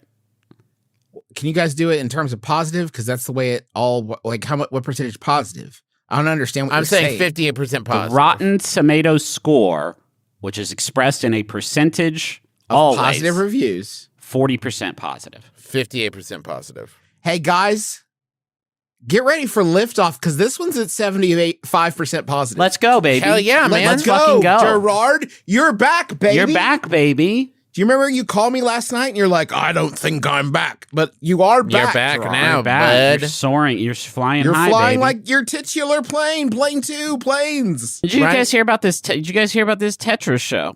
It feels I like the can't 80s are. wait. I feel like the 80s are back in such a big way. Sorry, is that actually mainly more 'cause- surprising than the Dungeons and Dragons movie being good? Is that apparently the Tetris movie also we're loving it. Now, I will say this. When you guys first told me there was a Tetris movie coming out, I did like picture it like the Adam Sandler vehicle Pixels, where it was going to be like, big blocks are falling from the sky. We got to push it together to build a new society or whatever. Starring Kevin James as the 2x2 and I would love that. Walton Goggins as the L shape. I'd love that too. Griffin, God, get Hollywood on the phone. No, if Walton Goggins would be okay, hold on. Which Tetris piece would Walton Goggins? He's the four block line. He's the tall. line. Yeah, I could see that. I think that's fair. I mean, if we could get Timothy Oliphant and Walter Goggins back together, Timothy Oliphant We would as the love L that. shape. Timothy Oliphant is the L shape to me. he would be the one Timothy one L Oliphant- shape. Okay, this is something we could talk about. We are going to Now have this is something we can talk. We're gonna Jazzing cast on the this D&D fucking Tetris movie. movie. That's done. we're gonna Tetris cast movie. this movie. Timothy Oliphant is the 4 in a row. You think he's the line where you Wow. put Goggins? T-shape? I think Goggins and Oliphant can be opposite facing L's. They can be. Do you know what I mean? Like how there's Oh, two. yeah, I like that. I like that. Yeah. That works for me. That That's works cool. for me. You're playing on the Justified thing, though. If you're looking at the entirety of I know I am. the actors that we have available to us, Yeah. like, I'm going to give you guys this. Olivia Colman as the Square. She doesn't give square vibes to me, Justin. I would give Who's it the the S square- shape or the T shape for Olivia Colman. Olivia Colman, you would get the T shape. Okay. Because the I thing can about see the that, square, actually. the square type is somebody who's like, listen, either there's a slot for me or there's not. I don't Right. rotate. I don't change for anyone. The S shape and the T shape, so Right. versatile.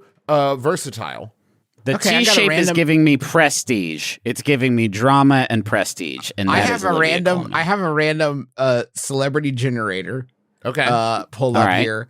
We are going to this is like their inverse of dream casting. We're I guess it Let's- is still We're having fun. Let's really though think about who would actually agree to be cast in our Tetris. No, we movie. have I think to. we're No, the random celebrity generator is going to give us a celebrity. We're going to have to then cast them as a block in Tetris. Yeah, okay, I love it. Which block would they be? Okay, because the first one is cooked out for me is Bono.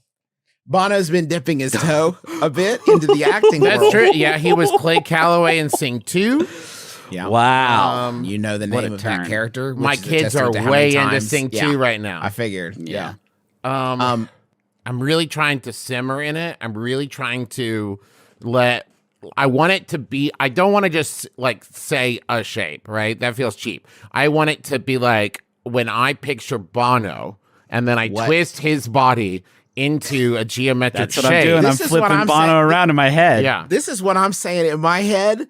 I'm feeling like right facing L, where it's like I was gonna say Were right you? Because facing he's L. like bent over the mic. That feels classic Bono to me. That I can feels see like him classic. sliding into that. He's not position. an S. He's not an S. He's not giving me S, prestige drama like Olivia Colman as the T. Like I don't think anyone else He's is not, going and to he's grab not the T. He's not the square.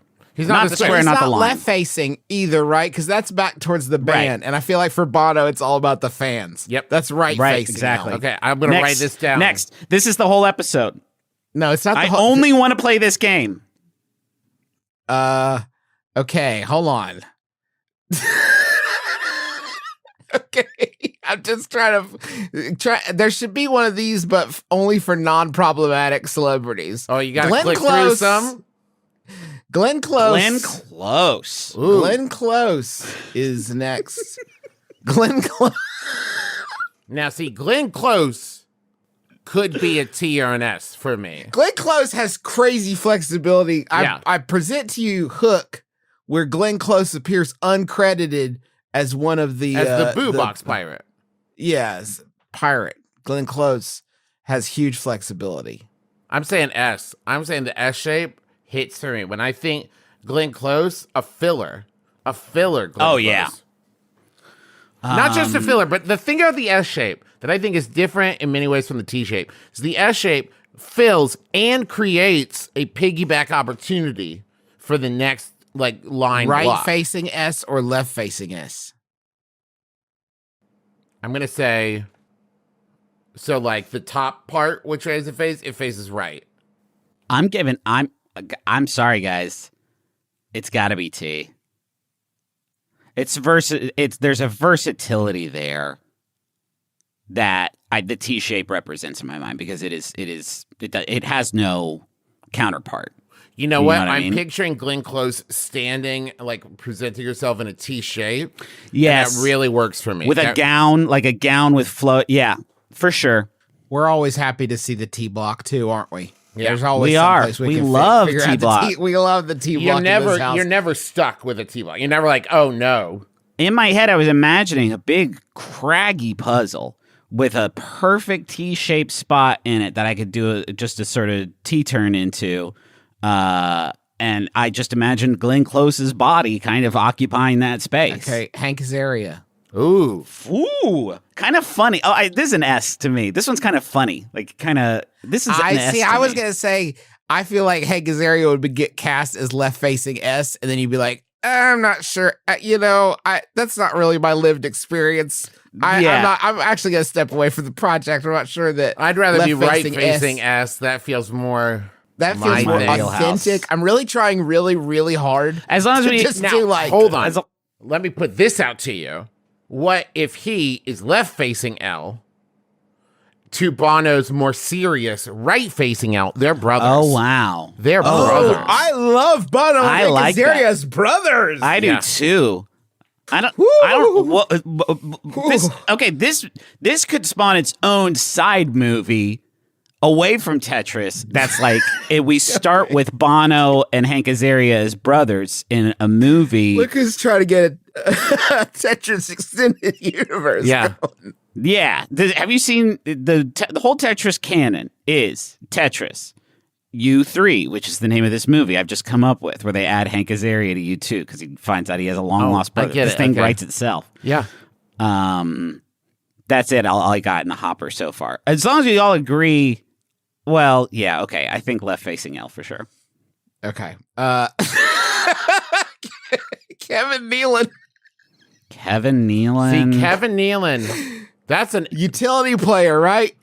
That could be a straight line. He's a tall drink of water.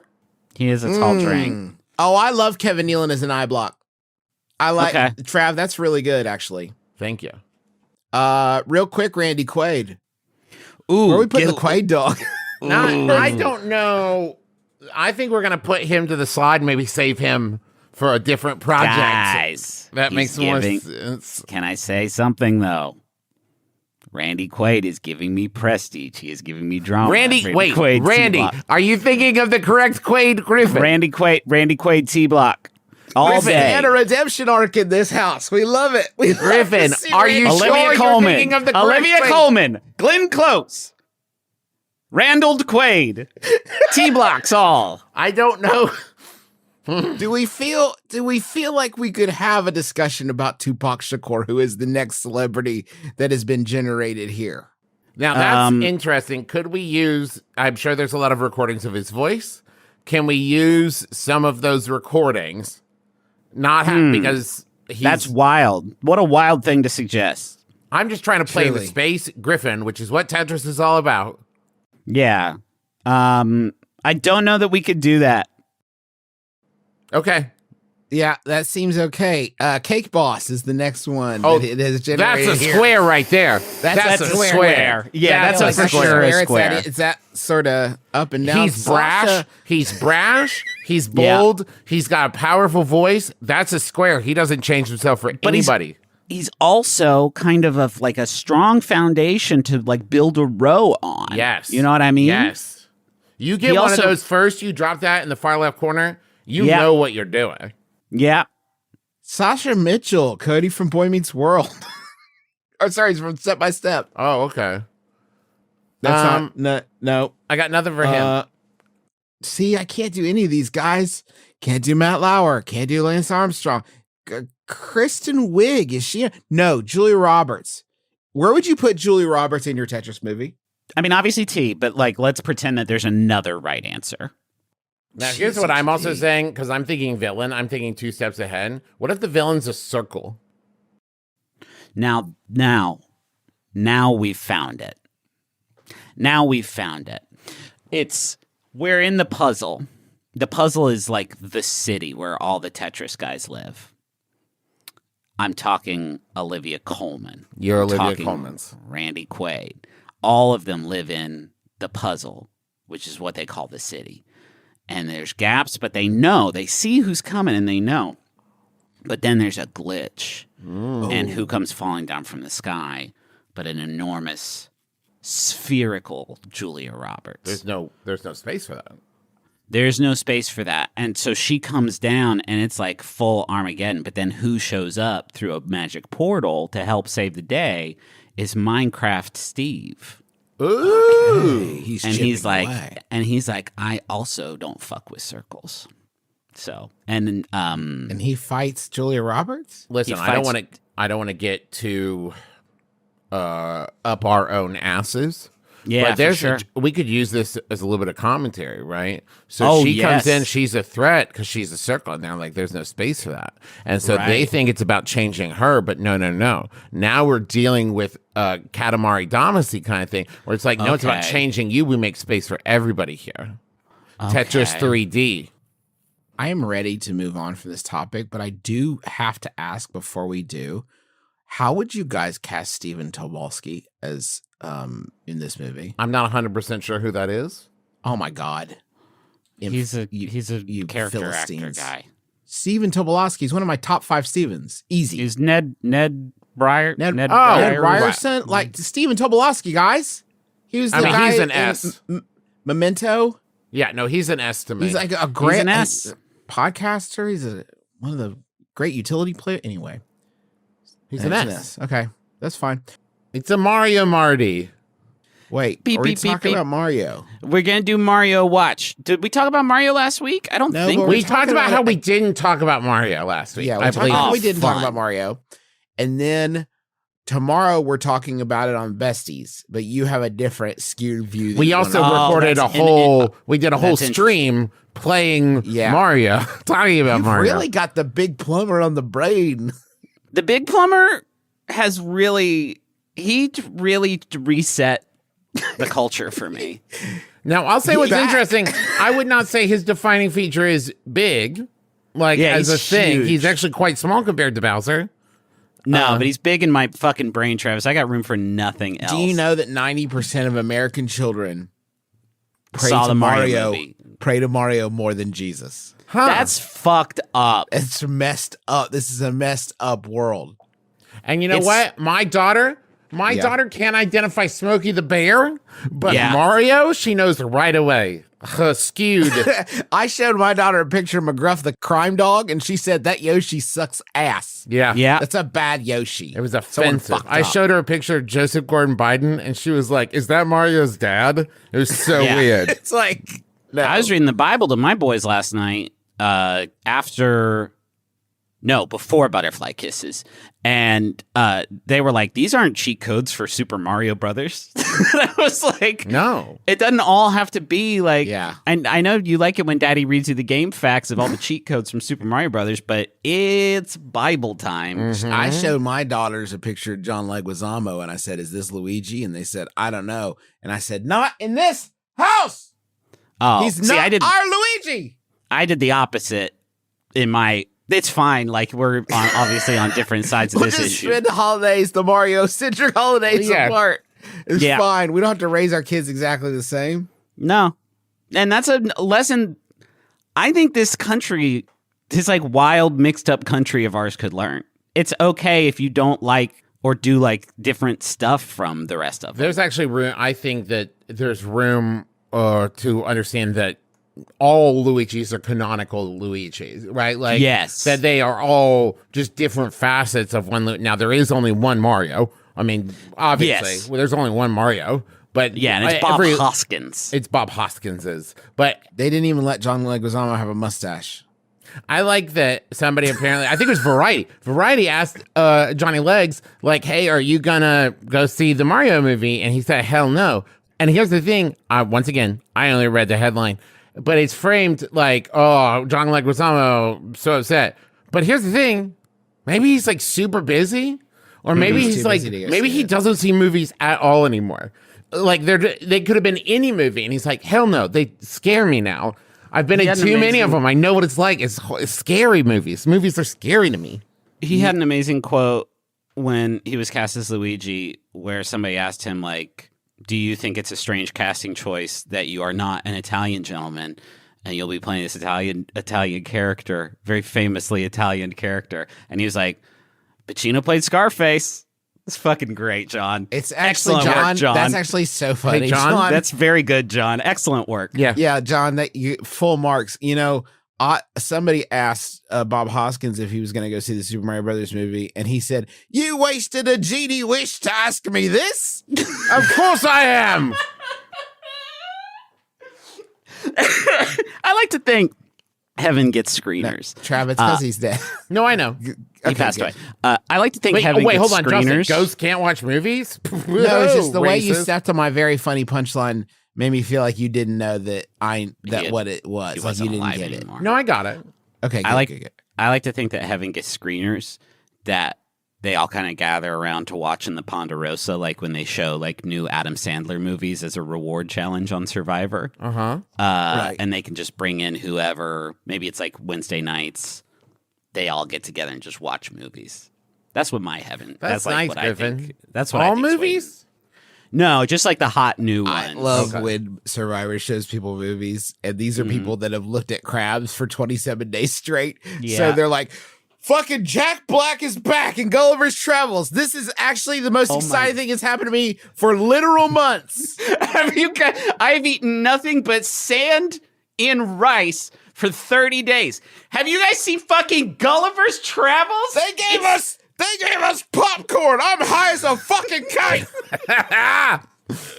This movie fucks. I think it's 6 hours long. I love it. God, have you guys ever really eaten jujubes?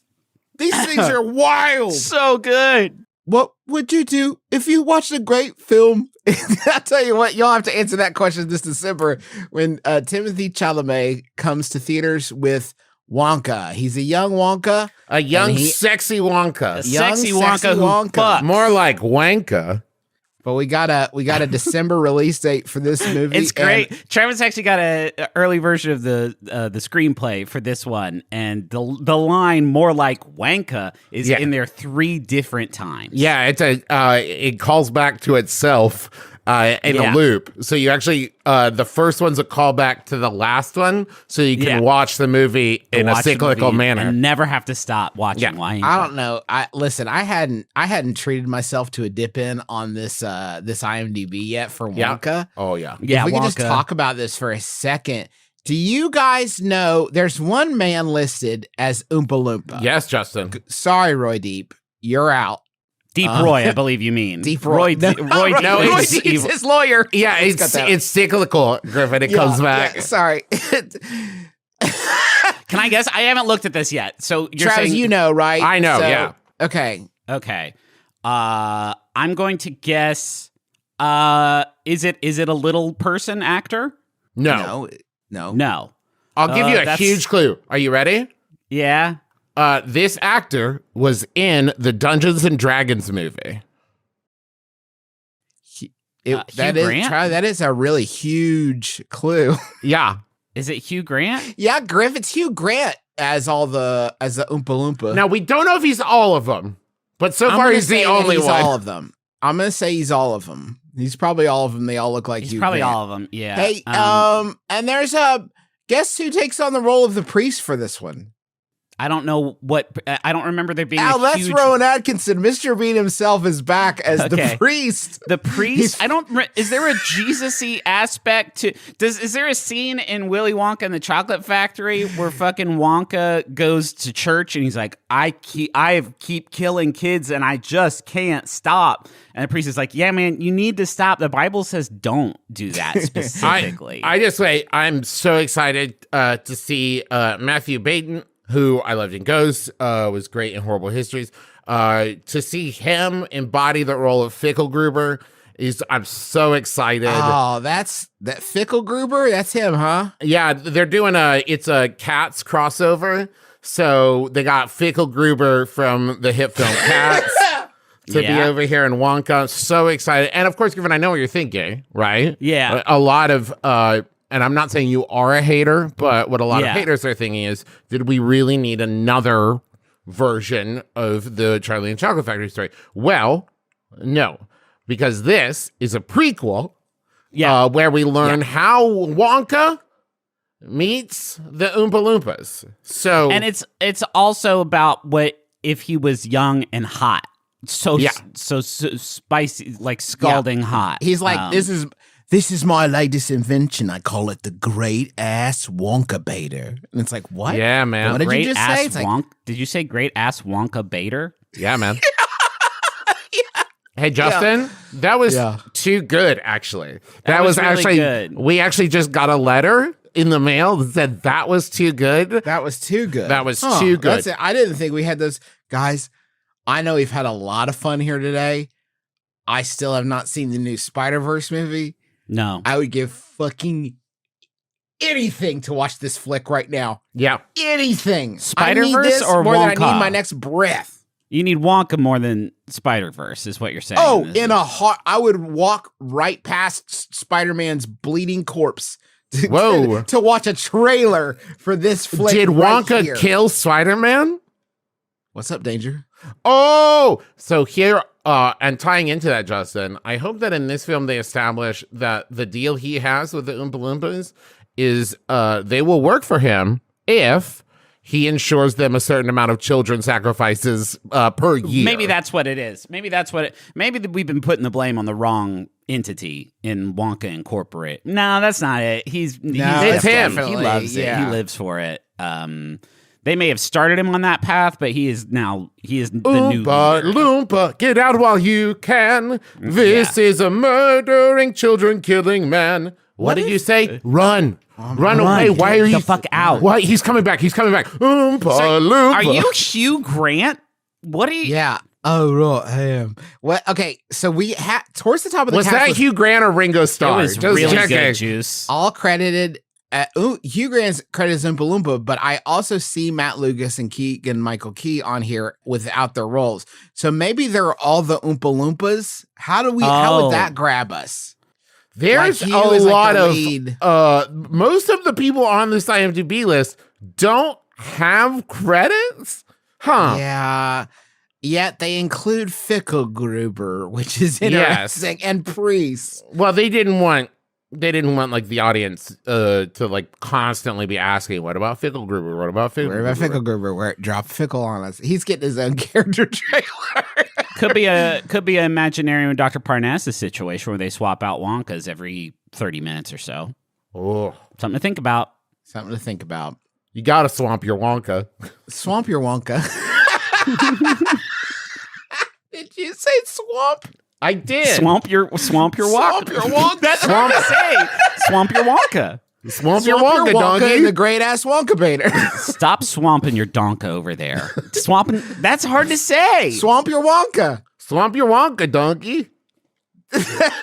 Remember when her and Anakin and Padme had to go into the junk shop for Swamp Your Wonka was selling all that great stuff. Yeah. Love that.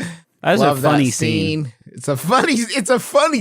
It has funny scenes. Not a lot of Star Wars stuff they let be funny because they're so concerned about all their incredible space magic and stuff. But that scene where they go visit Swamp Your Wonka to buy C-3PO a butt. Yeah. That and I love jizz that music. scene. Love it. Yeah. When they bought special truck nuts to put on C-3PO in Swamp Your Wonka's workshop. I love that. And then they made it a part of that's what they're turning the Galactic Star Cruiser into, is Swamp Your Wonka's R2-D2 truck nut gift shop. Where you can Bicentennial Man C-3PO to give him truck nuts. Truck nuts, yeah. Hello, everybody, and welcome to My Brother, and Me, an advice show for the modern era. And if you lick the oldest brother, it tastes just like Justin McElroy. And listen, I'm your Miller's brother, Travis McElroy. I just want to make chocolate. You stole fizzy lifting drink and my heart. You get everything. It's Griffin McElroy. You get Boffo box office buckaroonies, baby.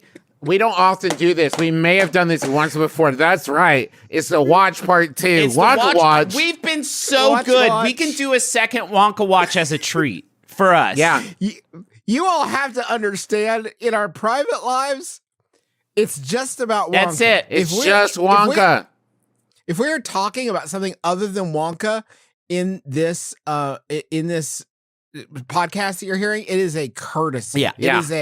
It is a gift For you. Okay. And not just that, a lift. Do you know how hard it is for me to switch gears in my hyper-fixated So hard. brain to talk about anything else? Everybody's over here talking about Barbie or Oppenheimer. I would throw the master tapes of both these films into a furnace and set them on fire, never to be watched by human eyes again, for one more Wonka trailer. Yeah. One more trailer showing me a little bit of Hugh Grant's Oompa Loompa, a little bit of Timothée Chalamet's inscrutable accent. I'm going to watch this movie in theaters 19 times. I want to make chocolate. I want to make chocolate. I want to make chocolate. Juice, you got really distracted there for a second, please. I accidentally, it popped up in my window. I was looking for the cast, and the trailer automatically started playing, and I was swept away. Damn, Because he just wants to make chocolate, but the chocolate cartel, the chocolate cartel won't let him. These chocolate That's businessmen right. wanna- This is a child's movie that invokes the idea of cartel. This evil chocolate family wants to kill Willy Wonka and take his candy away. I can't wait to see this fucking flick. This thing's unreal. Yeah. I gotta say, I watched the trailer, and if you haven't watched the trailer yet, There's some people who don't know this movie's even coming out, guys. I mentioned that on a stream. I'm glad to help. Does it seem like everything about it is wild? Yes. Of course. Yeah. Were you guys prepared for the heat that Chalamet is bringing Never. to this particular role? It's quite a take. He seems to be his to be verb seems to be to helping you find a t-shirt at Hot Topic when his shift ends in 10 minutes. Yeah. That is the energy. That's very good, Justin. It is. That's the heat that he is bringing. I don't know what I know he saw the gene. He had to have seen the gene. Had to have seen the Depp. Oh, yeah. The Depp is The Depp is running wild on this the one. gulf between these two performances. You have Depp over here just like, and Chalamet is over here like, I want to make chocolate. I want to make chocolate. That's the gulf between whole thing. It's so fucking Can I tell you? mysterious. I bet, picture this. Timothée Chalamet wiggles his way in to the first read, and he looks at the director, and he goes, I'm going to be wilder than Wilder and deeper than Depp. Yeah. And the director was like, what does that mean? And he's like, you'll see. You heard me. Wilder than Wilder, deeper than Depp. And then it's like, okay, action. And Chalamet's like, I'm Willy Wonka. I'm Willy Wonka. I don't want to make chocolate. I'm Willy Wonka. I want to make chocolate. These guys won't let me. They won't let me make chocolate. I'm going to stand on a box and I'm going to put out some fucking wizarding Wily, whatever fucking candy that flies around. They had to have the cartel gets in my way. I'll kill them. They had to have come to him, right? And been like, we must have the Dune boy. Everyone loves the Dune boy. And it would Give be me that angular rascal. Give me the angular Dune boy, please. And can I say, I love Chalamet. Oh, yes. Chalamet's great, fucking great. And this performance in is Dune. going to be good, actually. It's going to be good. Actually, it will be good. The movie will have to contort Around it. to Chalamet. Yeah. Like, whatever it is, he'll the refract. gravitational force. You're right. Exactly. The wonkatational pull of Chalamet's energy is going to bend the film to his will. Mr.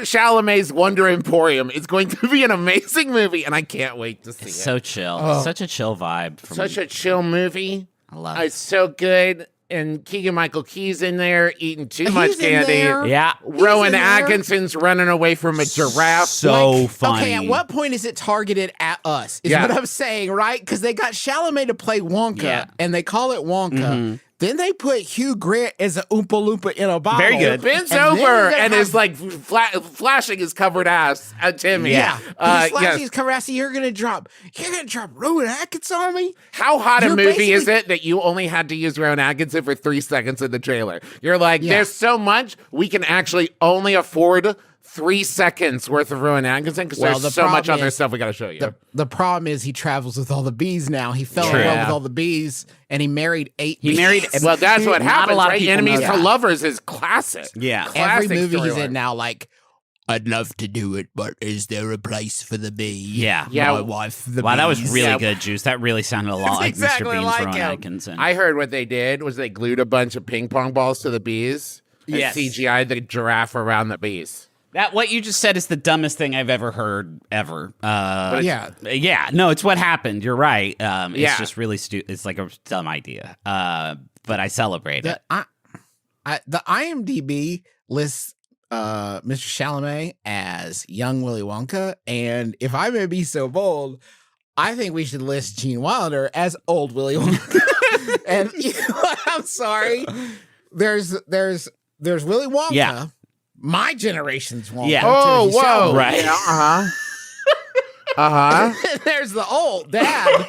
Dad's like, sorry, he's old Willy Wonka. Now. This Gene Wilder's is old why Willy I've Wonka. taught my daughter to call Yoda Old Grogu. For Yeah, that exact exactly. reason. Yes, correct. I That's feel, by the way, geriatric Grogu. I feel deeply, deeply bad for the very, very narrow sliver, very narrow time window generation that have Johnny's Wonka, that are Johnny Wonka, the Johnny Wonka generation. That's a bad beat because it's sandwiched between what are almost certainly going to be two massively superior performances. Well, I bet this one comes out, right? It's going to be huge again. Oh, who's that? It's going to be Burton and Depp leapfrogging again to say, now we're going to make another one where this one he's old and looking back and gone, I probably shouldn't have given it to Charlie. In retrospect, I'm going to go back and find a He's new a set of child. kids. He knows no business. Charlie was a child. I'm going to start interviewing potential adults to take over who have gone to like business school and know how to like do like payroll and insurance. All right, you're writing a and spec shit. script for Wonka, Travis. Just like sit back and It's called Twonka, TWO, and that's big, right? Fuck, so it's that's like good. two Wonka, but it's got to be Twonka. Twonka's really good. Thank you. I'm obsessed with Twonka now. God damn it. I really didn't want to be, but I really, really am. Can we get... I don't know what the plot of Wonka is going to be, which is now what I'm calling the first new Timothy Chalamet Wonka. But can we somehow get a sort of Crisis on Infinite Earth situation in Twonka where we got Chalamet, Depp, and Wilder all back at it again, and maybe we introduce the fourth Wonka in there. There's always a Wonka, and Christopher Lee's going to come back as Wonka Senior. Okay, yes, and Sally Hawkins is Wonka's mom. Yes. Give us a Last Crusade kind of vibe. We can CGI. We'll get Harrison Ford in there as long as we're at it, and CGI Gene Wilder over him. He's got a lot of experience with that now. Yeah, from Dial of Destiny. It's going to be perfect. Sally Hawkins and Christopher Lee are going to be bringing some sexual heat. Not ready for it. Off the Yeah. charts. Yeah, absolutely. That will be huge. You joke, but there's no way they make this movie if they're not considering a verse, right? Yeah, no, There's no. going to be a Oh, yeah, Wonka no, you verse. got to expand, baby. For sure. I am dying for the kids movie that is just called Oompa Loompas. Uh-huh. And it's just 80 Hugh Grants. Yeah. Running around banana. Running around. Hey, catchphrase, oomp, there it is. That's the tagline. There That's it oomp, is, Hugh there it is. That's the Hugh Yoda Grant's man. there. Yeah. The whole gang. They have to fall in love though. Oh, yeah. Because this is what hi. Hi everybody. Let me turn my white PowerPoint on. Hi. So, hi, thanks for seeing me here. Love the opportunity to contribute to the Wonkaverse. Absolutely, yes. Thank you for coming. I've been looking for a new verse to become deeply invested in, so this is kismet. My contribution is called Oompa Loompa. Tagline, Oomp, there it is. There it is. Obviously, You yes. probably already see. What my movie is about is this. Like the like the Willy Wonka, the little Willy Wonka monsters, those guys. Yeah, this is part of the Wonkaverse. Okay. So yeah, that would be wild. I remember that. them. I remember them. Okay, great. So here's the thing. You remember the Oompa Loompas, but the question on my mind and the mind of every other viewer is where are the babes? Oh, okay. That's The not Oompa Babes? That isn't that's not what I Oompa babes. originally sort of was thinking about Oompa Loompas. Right. That's why you brought me in. All due respect. Yeah. Yeah, he's Okay, right. all He's due right, respect. Griffin. I actually you're our DoorDasher for the Chipotle that we all ordered for lunch, and then you started. They have to be lady Oompa Loompas somewhere on the globe. They're dying off. And they're Griffin- getting older. They're dying. They need to Sorry, procreate. Justin, was it? Justin? Griffin, I Yeah. did put in the special delivery instructions. If you have any ideas for an extended Wonkaverse movie, let us know when you come in. Yeah. So I guess what I'm confused about is on me. we are Lionsgate. We're not making the Willy Wonka movie. Yes, I true. believe they have the Dune boy is in it. So like we're not even making that movie. So I'm not sure. We are not making Dune, but I'm not sure. I mean, we might be able to get in touch with people over at. I mean, we'll have an The easier company. time doing it. Yeah, than The company that makes Justin Wonka. will. Yeah. You know.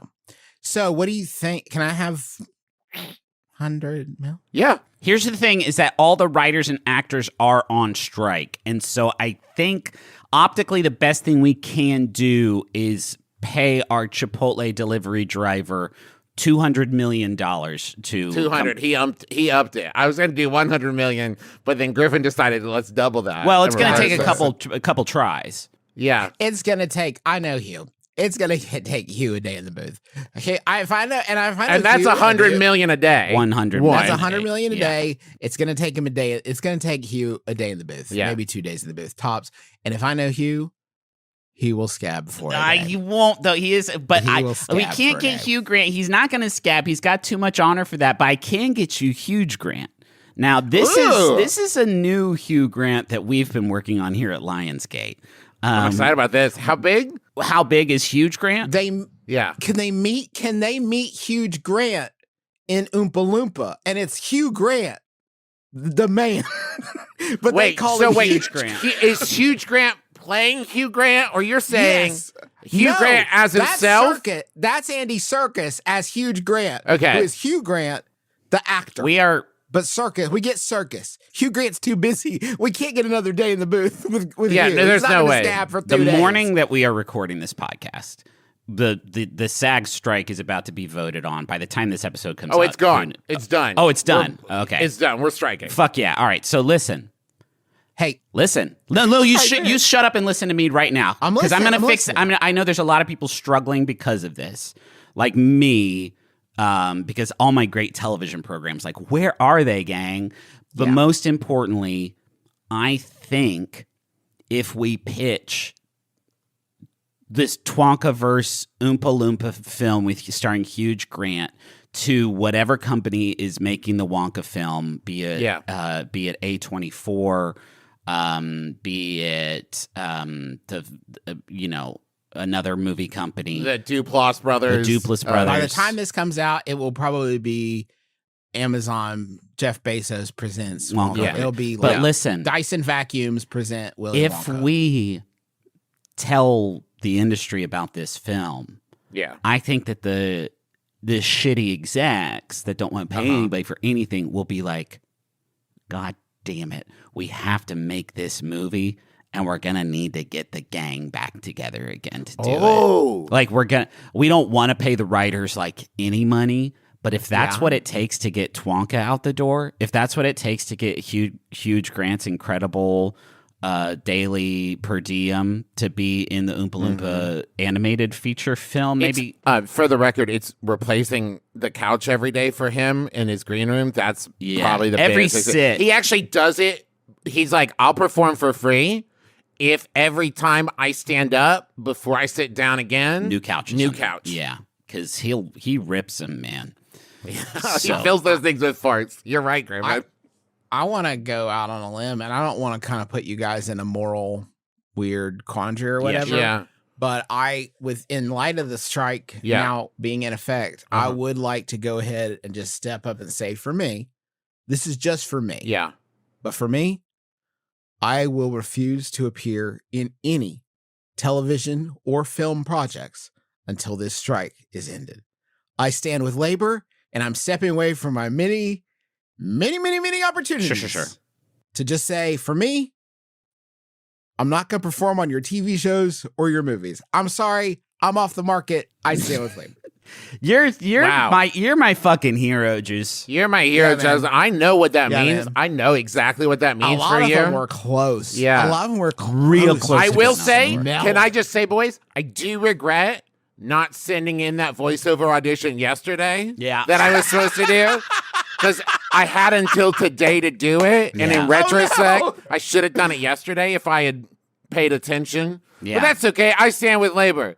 I'm not going to do that voiceover audition. All right. You're not going to do any TV shows or movies, especially movies.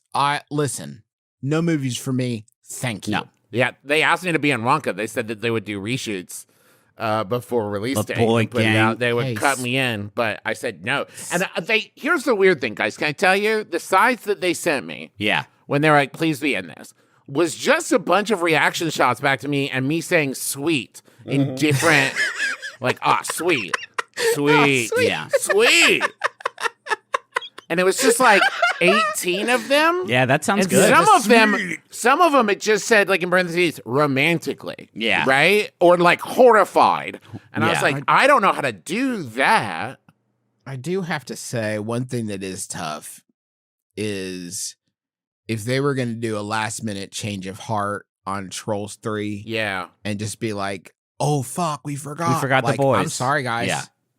The window's closed. Well, you could have had us, but that's like now. off the table now. I'm sorry. I think the good news is, Justin, just looking at the like pecking order thing, I doubt we would be the ones holding up Trolls 3 production. I doubt it would be like, well, we got to get the McElroy brothers in there. That's interesting. I assume though, Trav, that all the real glittery stars, they've already done their thing. Yeah. I think they're done. I'm just saying if they were like gonna come to us at some point, I kind of thought, yeah, we did host the Twitter premiere of Trolls World Tour. Yeah. With the director of the and film. I thought we had kind of part of the family. Now we got to wait until this freaking strike is over. But once it is, the amount of acting I'm going to have backed up. Oh, yeah, man. Just ready to blast. It's going to, the amount of acting I'm going to do as soon as, V-Day in the streets war is over, the amount of acting I'm going to do is going to be, it's going to be terrible and profound. It's going to be life-changing for everyone. As soon as we smash up all the computers, which I think is what the writers want. Yes. And then we only make Stranger Things style shows. Yes. 38 episodes a season. Yes. Is what the actors want, if I remember correctly. So as soon as we do those two things, we're back in it, guys. I hate how these things are writing shit like they're people. They're not people. Yeah. They're robots. They're robots. They're machines and nuts and bolts and electricity. This is fucking Mitchell's versus the Machines right here, except it's writers versus the machines. And all three of us are in it, and not just me. Yeah, not just Griffin. Is the other big difference. Griffin in the background for one shot. I hate how these things are writing like humans. I hate how they are getting better at running obstacle courses and doing parkour and going upstairs and stuff. Yes. They have to be stopped, and I'm willing to stop acting until we get this thing figured out. But as soon as we're back in it. Thank you. As I just soon as we're back in I it. just can't believe they replaced Harrison Ford in the new Indiana Jones with a robot. Yeah. Because that's not him. No, it's not. I know what he Most of looks it. like. I've seen that old man. That's not him. I've seen that old man like eat hot wings and shit. I know what Yeah. he looks like. Thank you very much. I've seen him react to David Blaine magic tricks. Yeah. That's not him. That's not him. I That's don't real. think. That's not Harrison Ford. You Anyway, know what I mean? Anyway, this is an advice show. I can't believe Wonka's a real movie. I know. So glad. The delight it brings me. Hey, if you guys had to sit down and watch All Man vs. Bee or watch Wonka right now, what would you choose? Wonka. 2 screens.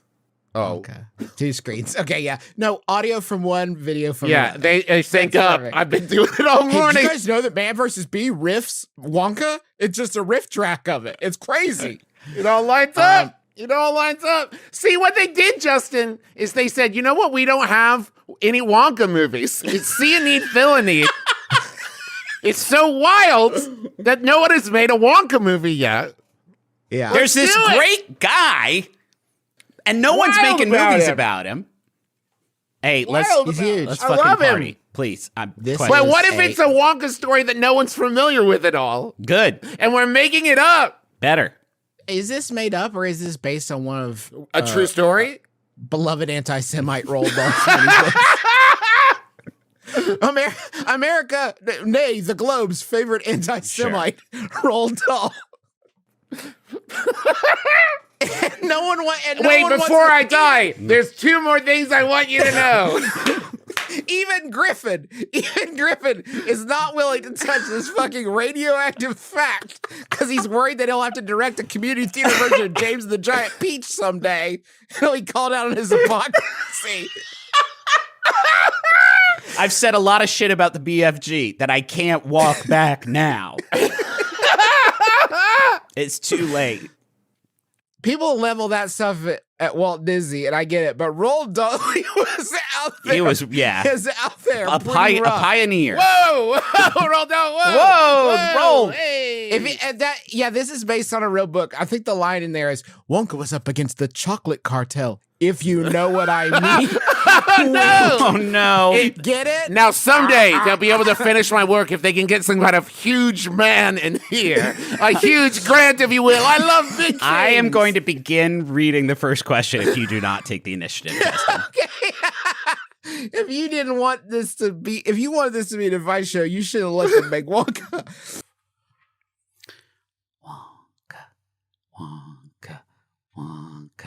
Wonka, Wonka. Your sound bath. Wonka,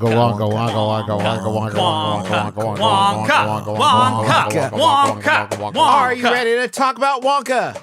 Deal It's with it. all Please, I can't be. Last Are you ready night, to talk about Wonka? It's all I've wanted. I feel like I've been playing with a hand tied behind my back. They made a new, very cold Ghostbusters, and we haven't even been able to talk about that. we don't they even made have a time to cold unpack. Ghostbusters. Do you We don't have time to understand? unpack cold Ghostbusters today. We can't We do have- Ghostbusters chillers. We can't No. do it. We got too much Wonka in the tank. We need to expunge it.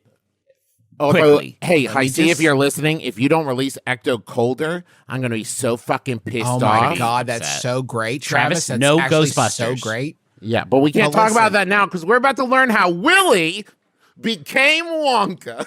If you don't have the context here, our heroic negotiators for the SAG-AFTRA strike finally pummeled Hollywood into submission with their iron will. Fran And now we can Drescher came out a Fran swinging. Drescher single-handedly invoked the nanny state and on all of America, and now we can act again. We can perform. Hey guys, I'm going to be back in front of a camera. I mean, just the idea.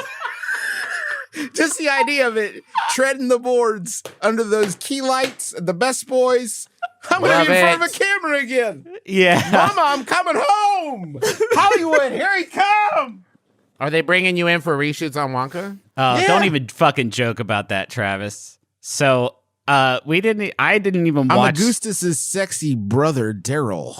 Daryl Gloop. My name is Daryl Gloop. I love to eat too. but I have huge muscles. Yeah. Cool.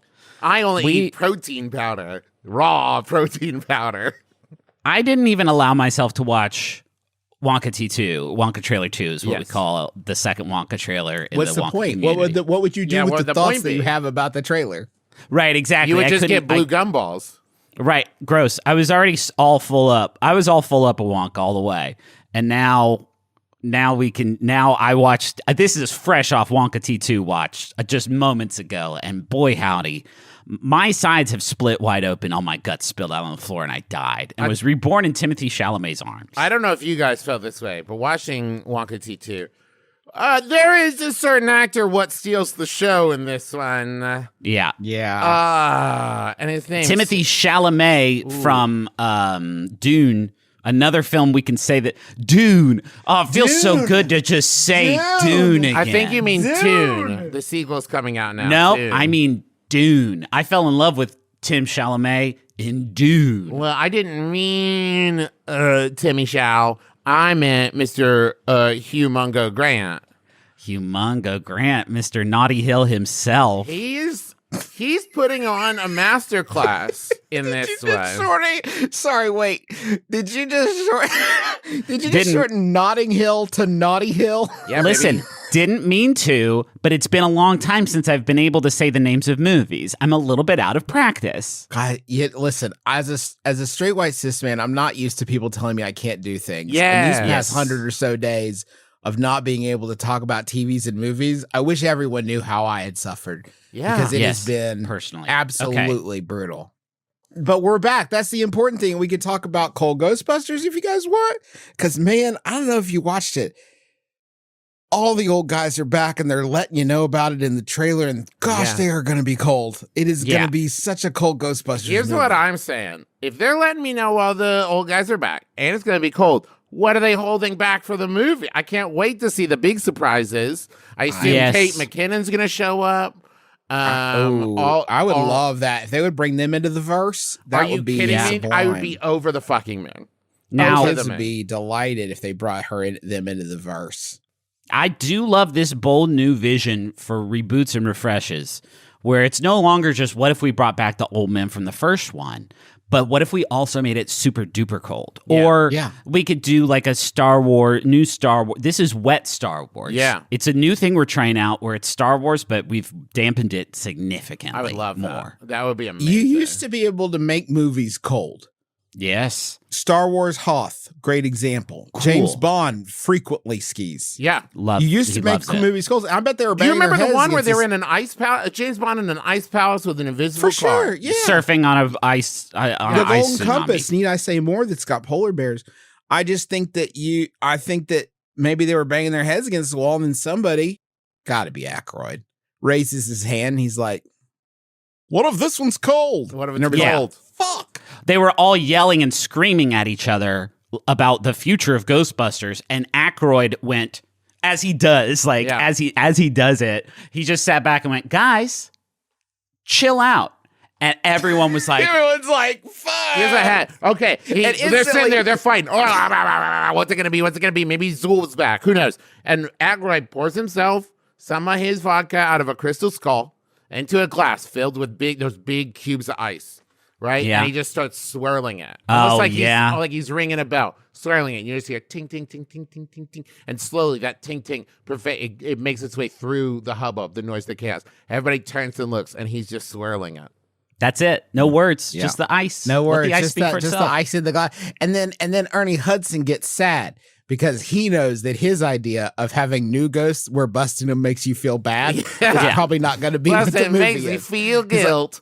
I love, Yeah. hey everybody, me Ernie Hudson here. I love the cold stuff. What about the ghosts where busting them makes you feel bad? Like Are we- I ghosts feel that like had we keep- really important unfinished business, which we totally could have just we're helped them circling- finish. We keep circling maybe some of them can be cold. I love that. Let's Yeah. build on that. That's badass if in like Sixth Sense, like Marissa Cooper is talking to Sora from Kingdom Hearts and is just like, hey man, thanks for helping me get revenge on my mom. She's a real piece of shit. Can you believe that she pours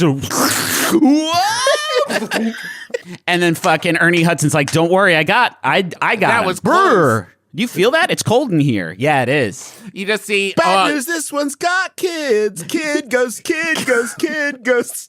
You just see him can't bust in it kid goes. as Swayze's like helping to me more like sculpt a thing and like we got him.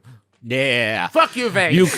Yes, what happened to poor little Tim is tragic, but if you've learned the error of your ways, you can make this Christmas a special. Oh, fuck! That was Christmas Carol. Hey guys, good news. I'm back to start the end times. The fuck you are, Jesus. Get in here.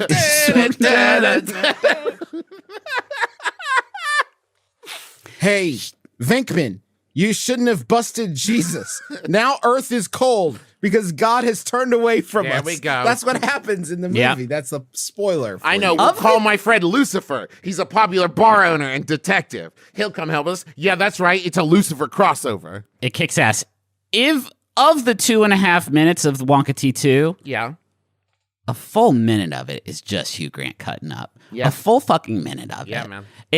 I've never seen a trailer with a headliner before. They're like, all right, Hugh, you come on, do your type 5, and then we'll do the rest of the trailer. The rest of the trailer is going to be wild. It's going to have a scene where Keegan-Michael Key tries to drown Willy Wonka because he makes chocolate too much. Tries to kill. Hey, if we're going to say it, let's say it like it is. Keegan-Michael Key tries to kill Timothy Chalamet.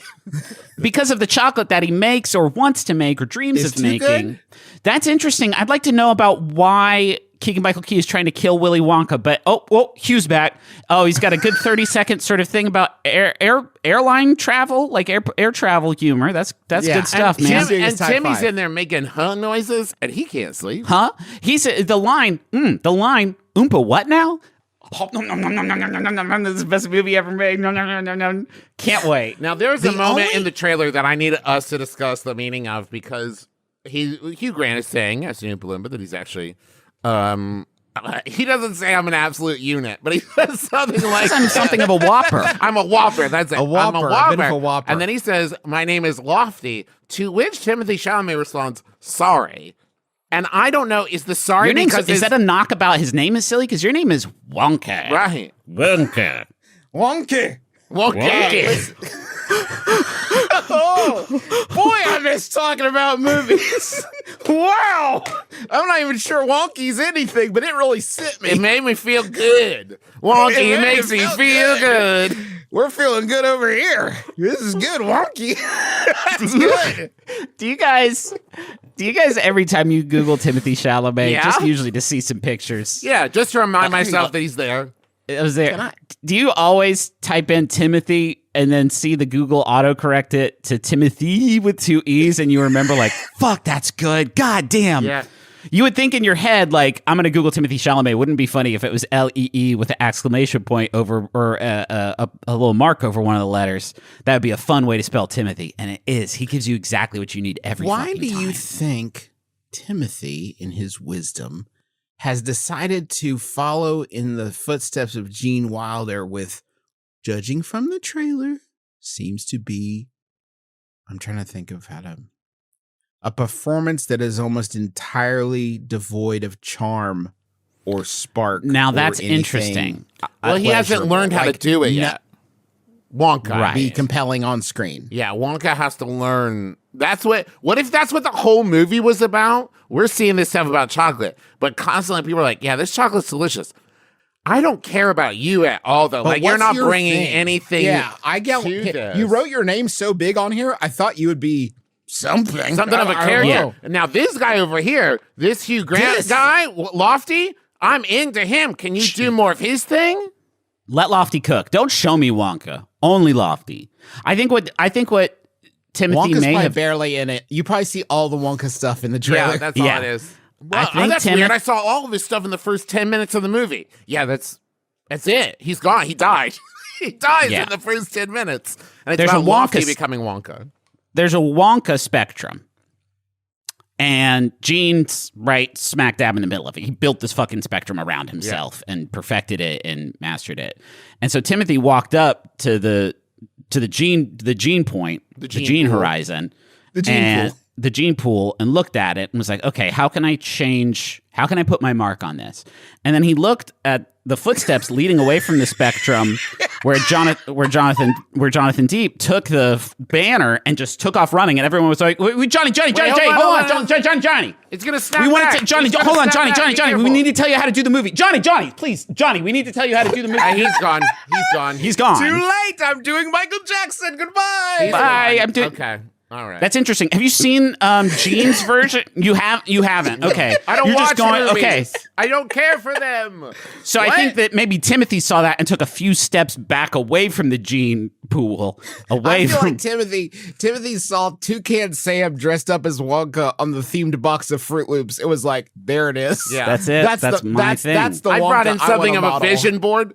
Timothy, that's just a box of Fruit Loops. Yeah. I found the first image and kept it. I didn't have to go any further. I won't accept this. I think he's going to crush it. I think this movie's going to be a fucking delight. I think that, the Paddington gang have done it again. And I think it's going to be a delight that a lot of adults that you wouldn't expect come out of the woodwork to say, like, I'm a full-blown Wonka head. Yeah, I'm a Wonka. I'm traveling the country following Wonka now. Oh, Justin's pulling something up here. Yeah. Can I say? Now, Justin, is it possible that this Fruit Loops Wonka... I've just shown my brothers, by the way, Wonka Fruit Loops, and they've got Toucan Sam. And, every time somebody draws Toucan Sam, you got to make a choice about the hands. Sometimes he's got fingers. Sometimes he's got feathers. You always got to make a choice. And then they've put him in a photorealistic Timothée Chalamet Wonka costume on shelves at Target now. Why is the good. 12.3 ounce so large?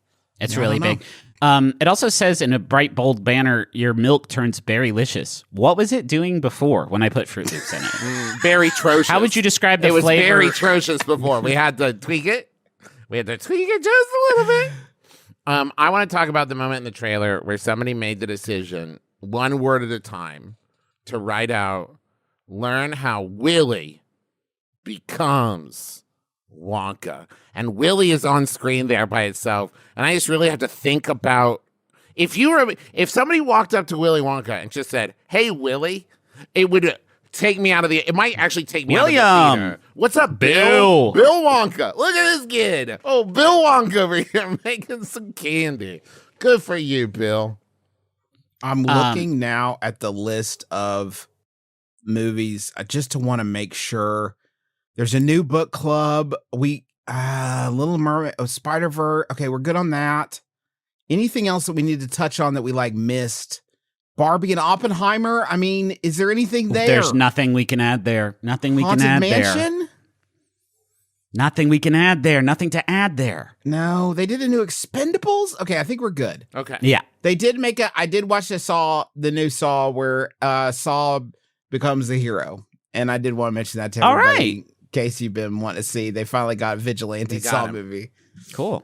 Does he murder extrajudiciously or still does that? I swear to God, the plot of the new Saw movie is that he has cancer and they try to rip him off.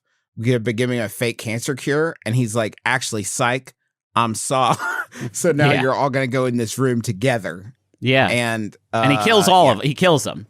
Well, spoilers. So sort of a Joker hero. Some of them pass some of them eat their own teeth with their teeth to find the key that Trev Nation, I've brought news of Madame Web from the wild. Oh wait, come in. Yeah. Sorry, we don't need to rush the news. You are Dusty and Tired Traveler. Come, rest. if I may sup and bathe. Soak in our basin.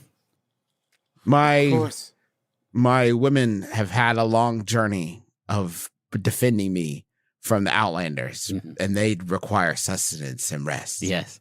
I'm trying to decide if this is problematic or not. Go on, Traveler.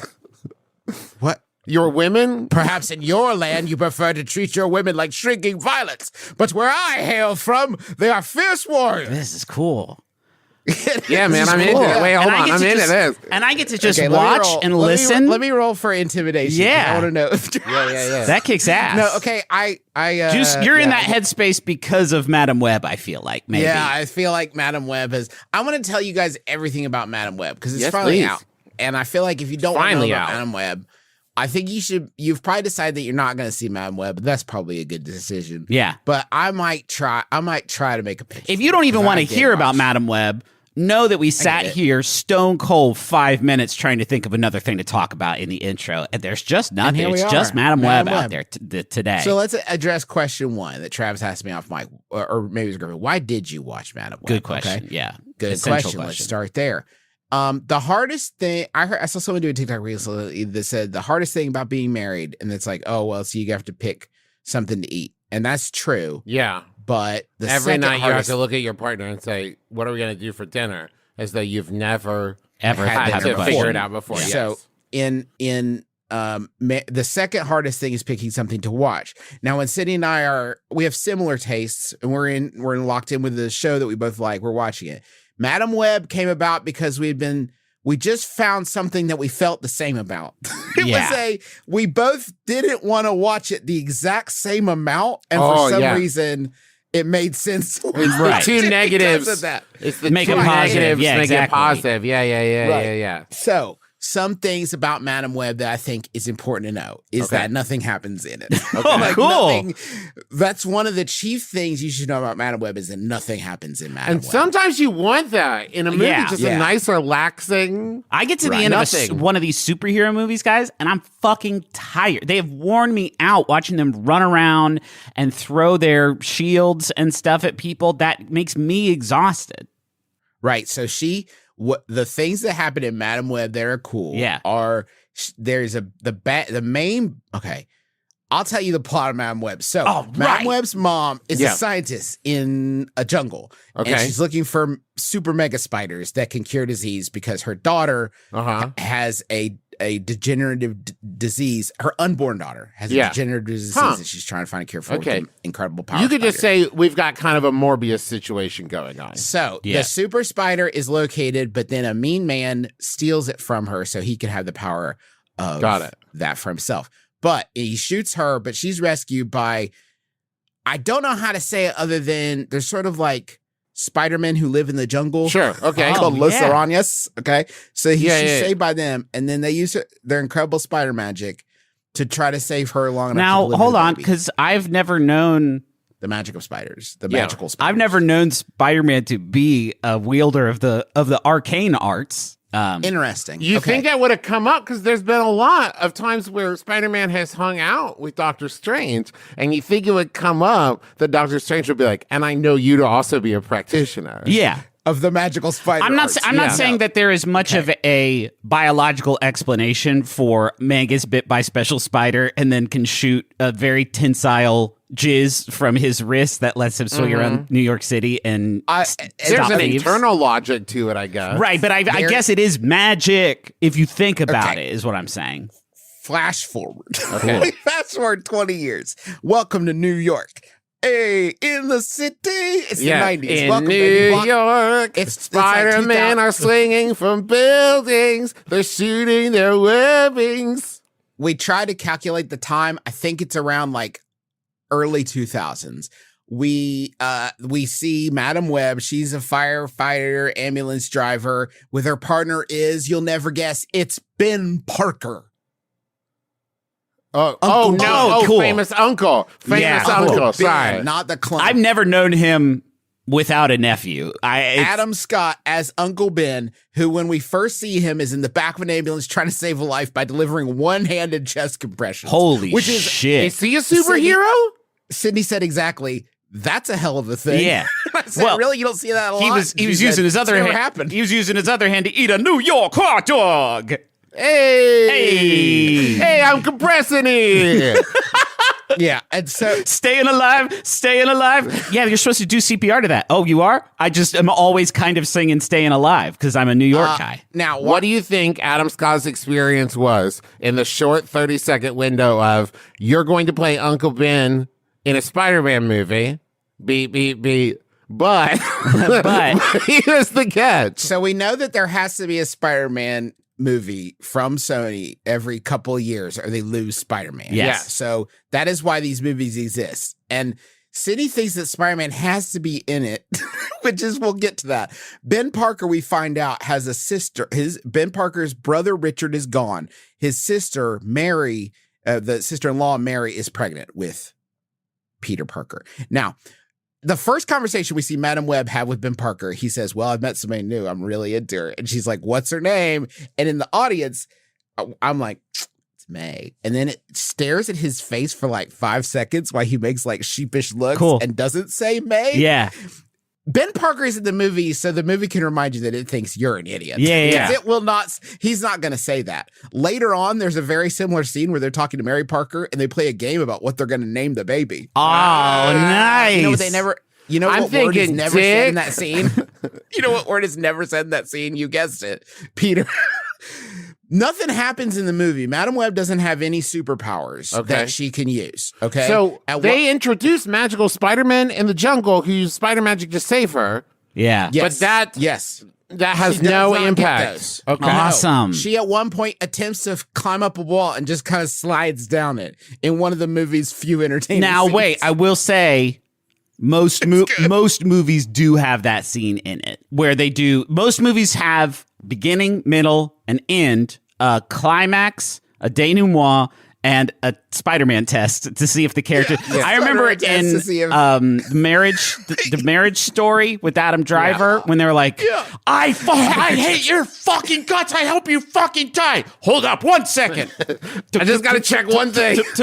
We all remember the classic scene where he's like, good soup, thwip, thwip, thwip. Why are you making that noise, Adam Driver? I'm just trying to. Thwip, thwip. And that's what's so once a decade. I have a timer that goes off just to see if it kind of came in my 40s. That's what kicks ass about Sam Raimi's first Spider-Man flick is he was like, oh, hold on, guys. Spider-Man test. Psst, holy shit, it worked. And the audience just loses their mind. Like, guys, you'll never believe this. I went to a movie today and the Spider-Man test worked and he was Spider-Man. I'm so glad that we're bringing this up because I've been meaning to talk about this for a while. I think the Spider-Man test in Inception is connected to the Spider-Man test in Shutter Island. Yes. I think it bookends the two and just shows a connection between Inception and Shutter Island. Yeah. We can discuss offline. And we also know, I do want to be clear, the Spider-Man test can also refer to when two Spider-Men have a conversation not about Spider-Woman. Yeah. So few films pass it, but when they do, it's so meaningful. Actually, just one I can think of. There's three. Two of them are animated. Two of them are animated, and then one. Yeah, they're all very recent. This is new technology. So we see the bad guy, Ezekiel. He has this nightmare where 3 spider ladies kill him. Okay. And so it's been there, man. Yeah, sure. Yeah, only 3? Wow. So these 3 spider ladies, he has this dream he's gonna kill these 3 spider ladies are gonna kill him. And he's like, I gotta find these spider ladies and kill them first. Yeah. Because they're gonna kill me and I'm freaked out about it. And then nothing happens for a really long time. What are you seeing on the screen, and what sounds are you hearing and sights are you seeing? Was the projector broken? Maybe. Here's what it is. Madam Web will watch the bad scenes from the movie. She will experience the bad scene, and you, the audience, will experience the bad scene of the movie. Cool. And then the movie will restart to like 30 seconds before that, and you will watch the bad scene again. And then Dakota Johnson will say, I'll be damned. Yeah. It happened again. Shit. How much movie do we have left? Fuck. An hour? And no powers, huh? Shit. All right.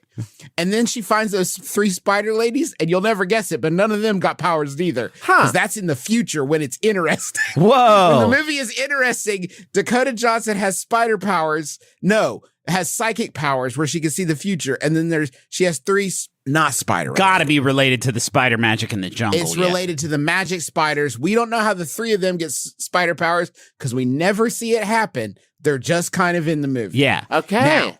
Now this is the most important thing, is that Adam Scott was doing this chest compressions on somebody. Okay. And then she did chest compressions on somebody on the ground outside of a disaster and brought them back to life. And then she falls in a river and Adam Scott pulls her out and she dies, but Adam Scott brings her back to life with chest compressions. Okay. People do see chest compressions 2 other times in this movie. There are like 6 scenes. There's a scene, guys, where Madam Web, in trying to protect her 3 spider surrogate daughters, teaches them CPR. It's the closest we get to a scene of people getting superpowers. Yeah. Because they will use... That's how it starts, man. You learn CPR, you get a little high on the hog, and then and then you go out there and you start trying to fly. You do mini Spider-Man tests. So she goes to a cave in the jungles, and there's a guy there, and he's like... Wait, why does she go there?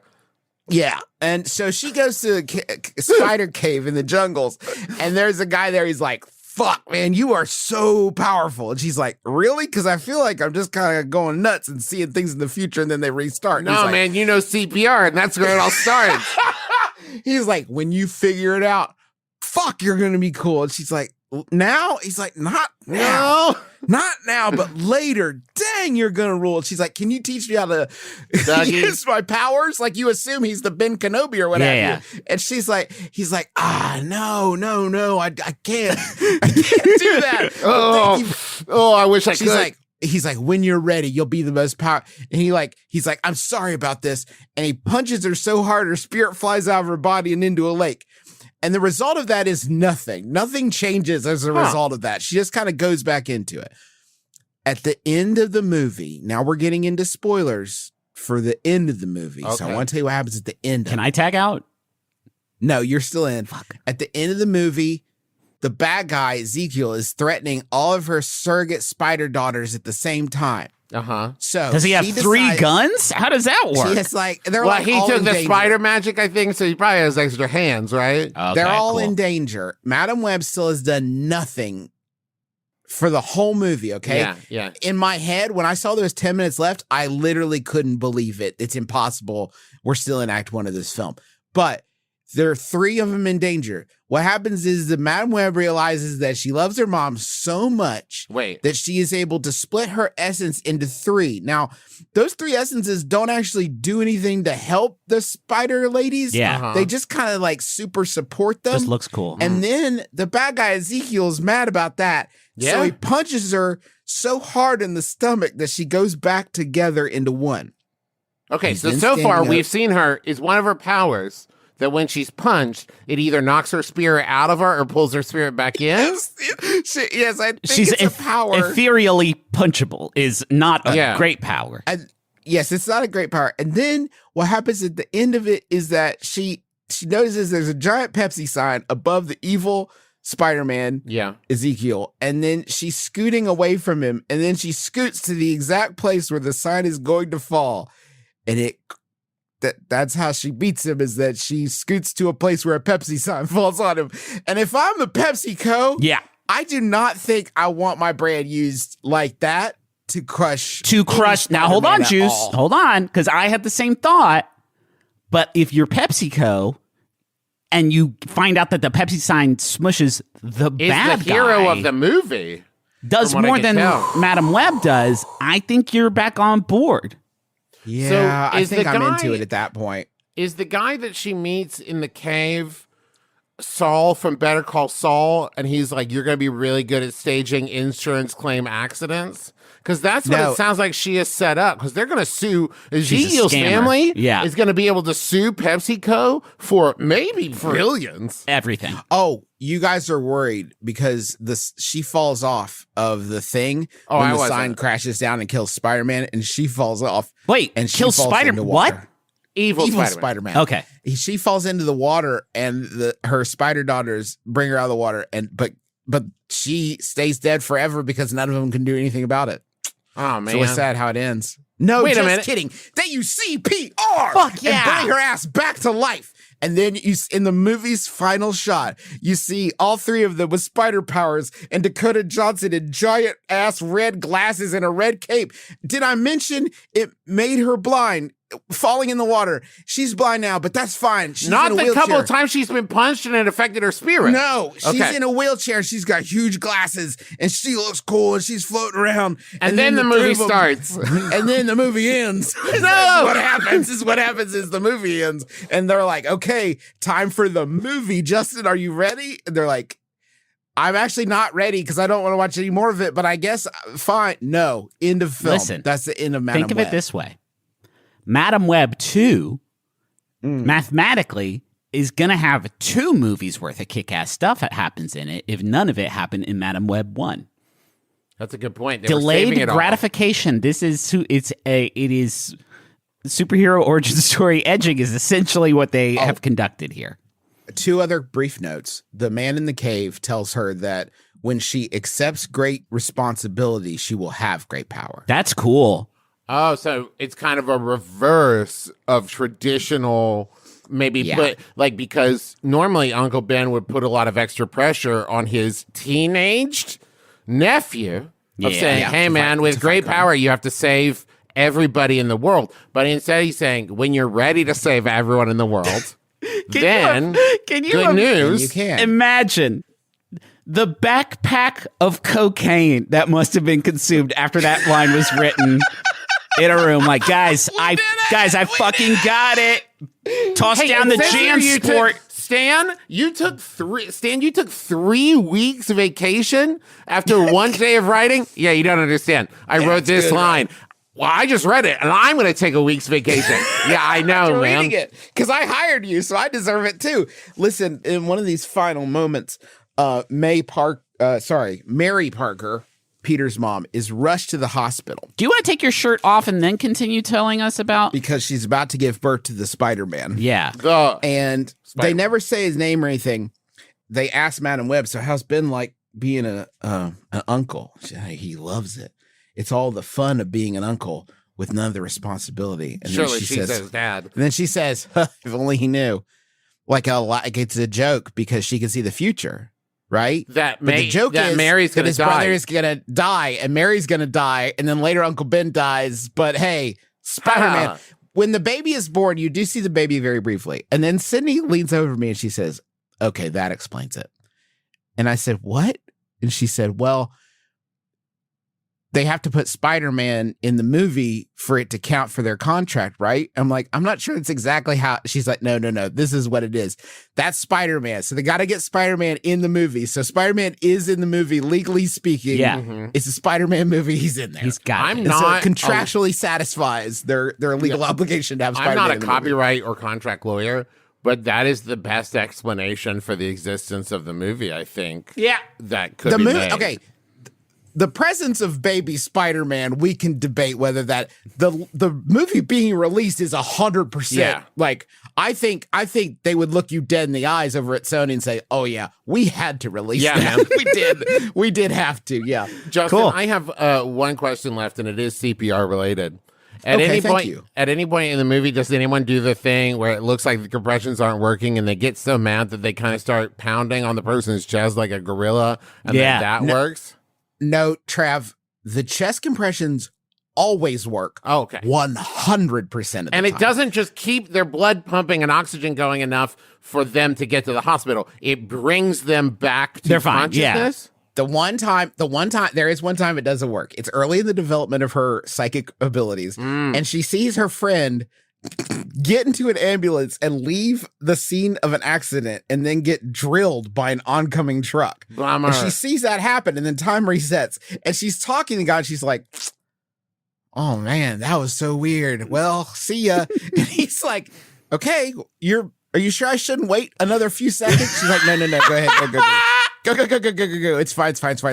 And then he goes and he gets hit, and she pulls him out of the thing, and he's bleeding, and she's doing chest compressions. They're not working. On a man bleeding out.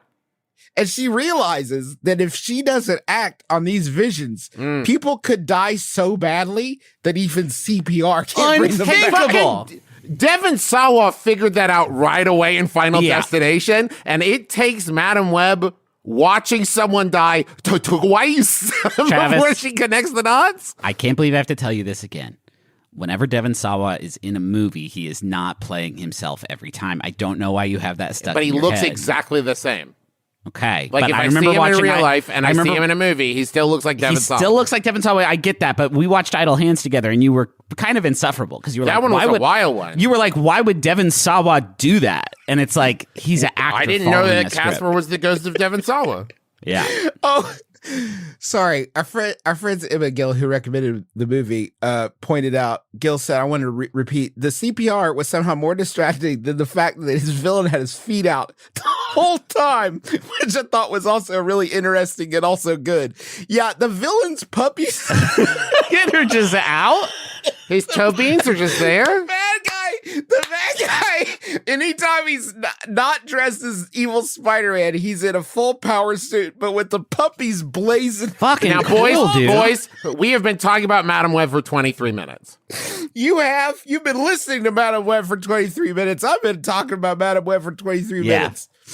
Oh man, next year, Max Fun Drive, stretch goal. You guys are going to watch Madam Web with me. It's a hoot and a half. Thought maybe we could do a Garfield watch, but we could sit on that until next Well, week. okay, no, that's perfect because I would like to do something different. A Garfield watch.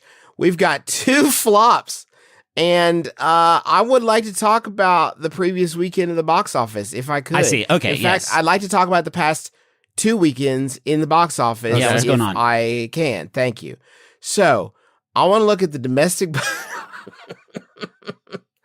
The domestic box office weekend, not for Memorial Day. It was just wild, y'all. Oh, yeah, I bet Because, people were flooding into Gotta the get theaters. into Theaters hot for days, Memorial Day, cool right? theaters, Flooding the theaters. Kids Cool out of flicks. school, Yeah, man. free time. Yeah, man, no. It was a big stinker in the theaters because you had a tie.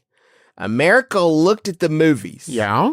And they said, not many of us want to see a movie, but exactly the same number of us want to see Mad Max, Mad Max Saga, and the Garfield movie. Yeah. An exactly even number of Americans said To the number, What- to the singles. Oh, digit. pretty close. So do you think To it the was? million. You think it was a 1-for-1 double feature kind of thing, where it's like people just made a day of it? Fuck yeah, man. Furiosa Grindhouse. made 32 million. Garfield made 31 million. It's basically the same Basically amount the of same Americans wanted to see.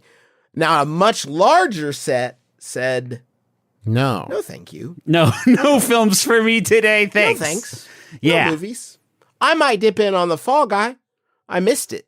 But Yeah. I'm not seeing the new one. Listen, so many of you should. Not enough people saw The Fall Guy. I loved it very much. That's all I'm saying. We don't have to do a I'm full sure thing you about know, it. Ryan and Emily needed your. They I'm needed just Thank saying, you. it's being called a flop. It didn't do well in the box office. That's a pity. It's a wonderful movie. Everybody should see it. I mean, but it sounds like all of them are flopping. I mean, I guess. Well, Well, because now they're available 2 weeks after they come out. That's I can the watch it on my ish. television. That's the ish.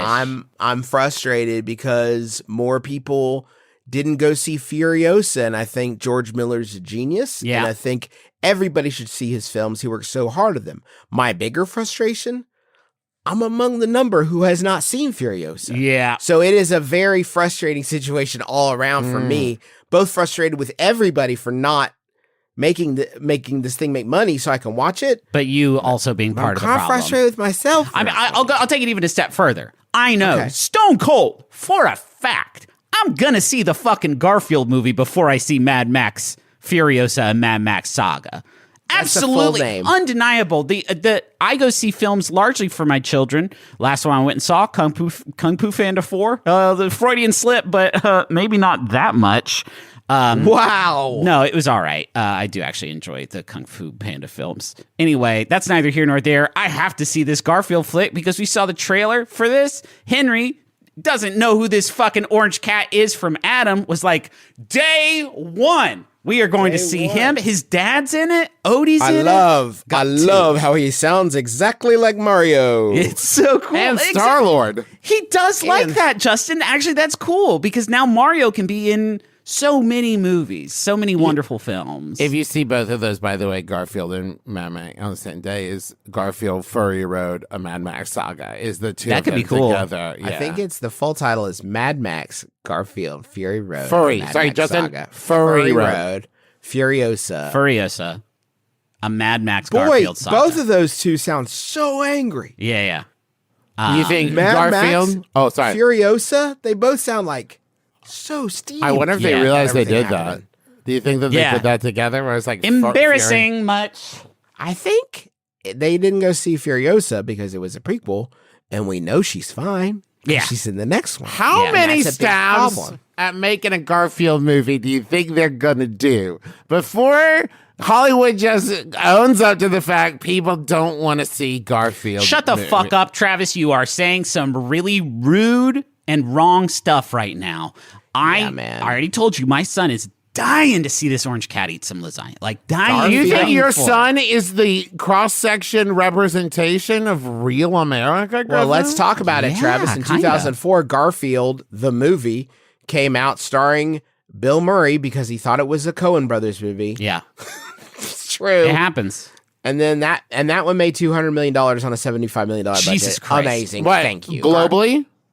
Globally, $200,000 on a budget of 75. $200 million. No, Surely. to actually Garfield- no one. Travis. Now, this Garfield is is an inter- extremely specifically intrinsically American hero. I will say he did Sorry, not. it made 75 domestic, 200 million worldwide on a budget of $50 million. Amazing. So that's a huge Well return. done, I mean, it's a Garfield. huge return.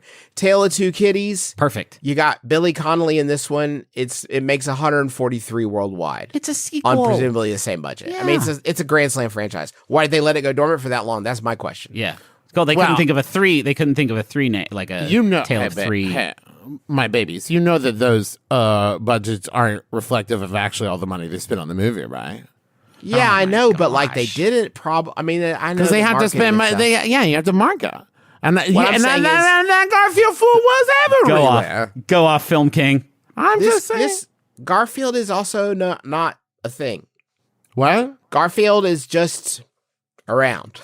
You know what I mean? Sure. Like Garfield, it's not like I ever miss Garfield. Oh, Yeah. yeah, I see. He's I there think when I that's the need him. problem. No, I'm not saying that. Yeah. I'm, Oh, okay. That sounds good, what you're saying. What I'm saying is, he seems so omnipresent, I never get a chance to say what happened to Garfield. Yeah. Or, Yes. I used to like Garfield. You know what I mean? Even if they're not doing movies, it's in the comics. And there was Garfield Eats that was quite the debacle. Yeah. And we're talking about him all the time. I feel like he's always around. I don't miss him. Yeah, I would those like to three make- things. I would like to make a bold, slightly out of nowhere statement, but related to this. And listen, this is a big confession I got here, boys. I don't feel strongly about Snoopy, and I feel like I should. Oh, dog, same. Okay. Right? No, that's some big grandpa shit. I can't with Snoopy. Snoopy he keeps seems he's like great. at the Macy's Thanksgiving Day parade, and everybody gets so excited, and I'm like, okay. I see Snoopy pops up, and like to try to delight my wife or kids, I'll try to come up with like a take on Snoopy.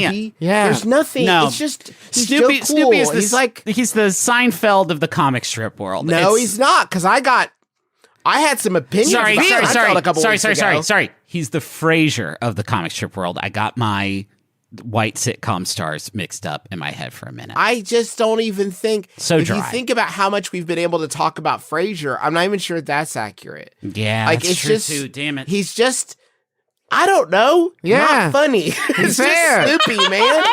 The kid's sad. And, like, I don't know. I The have thing stronger is- feelings about Doonesbury. There's like those things are like an hour long, those holiday movies, and like 4 things happen in them. It's like, go fucking faster, Charles. Please. We just need to be able to say we've watched this. It's just- it's a it's- check mark every season. It's enormous bald children walking slowly in the snow for 15 minutes, and then they get to the doghouse and they're like, looks like Snoopy ate his kibble today. And then the dog dances for 15 minutes. It's And then- just, and nothing fucking happens. They have these breaks where it's like parents need time to leave to smoke. Yeah. That's when these cartoons came out. So parents could go smoke while their kids just watch the big headed And kids in the after we snow. watched Snoopy win the decoration or whatever, and now the call to worship, where we talk about how Jesus came, and that's Christmas. That would baby. be more interesting. That would- At I would least pay like attention things to like that. Wizard of Id, I can enjoy because it's written by a Christian man about times before Christ was born. And I love that because he must have just been really in stitches thinking about their hell that they're going to. Right. Beep, beep, beep, beep, beep, beep, beep, beep, beep. News, sounds, it's time for a Trap Watch. Trap Watch. Beep, beep, beep, beep, This beep, is beep. not our other segment that sounds very similar called Trapped Watch, where we cover some of the latest and greatest jams coming out of American unproblematic fave band, Trapped. That segment has been on ice for a while. I don't know if you guys have noticed that. Collecting dust over there. It is also another segment on the whole genre of trap music. We do not know what Fetty Wap is up to today. This is also not the one where we talk about the Von Trapp family and just like their whole history and stuff like that. No, Justin, specifically, I want to tell you and perhaps any listeners who aren't aware about the concept of the movie Trap. Oh, I'm so excited to talk about Trap. Did you see Trap? And now I know it's an M. Night Shyamalan picture. Did you guys see Trap? Hey, you seen Trap? No. I saw the preview, Griffin, and that was all I needed to see. Yeah, the same for me. I like the preview was kick ass. So I was we're here too busy seeing Deadpool twice in the theaters. Justin, imagine you're a father, right, Justin?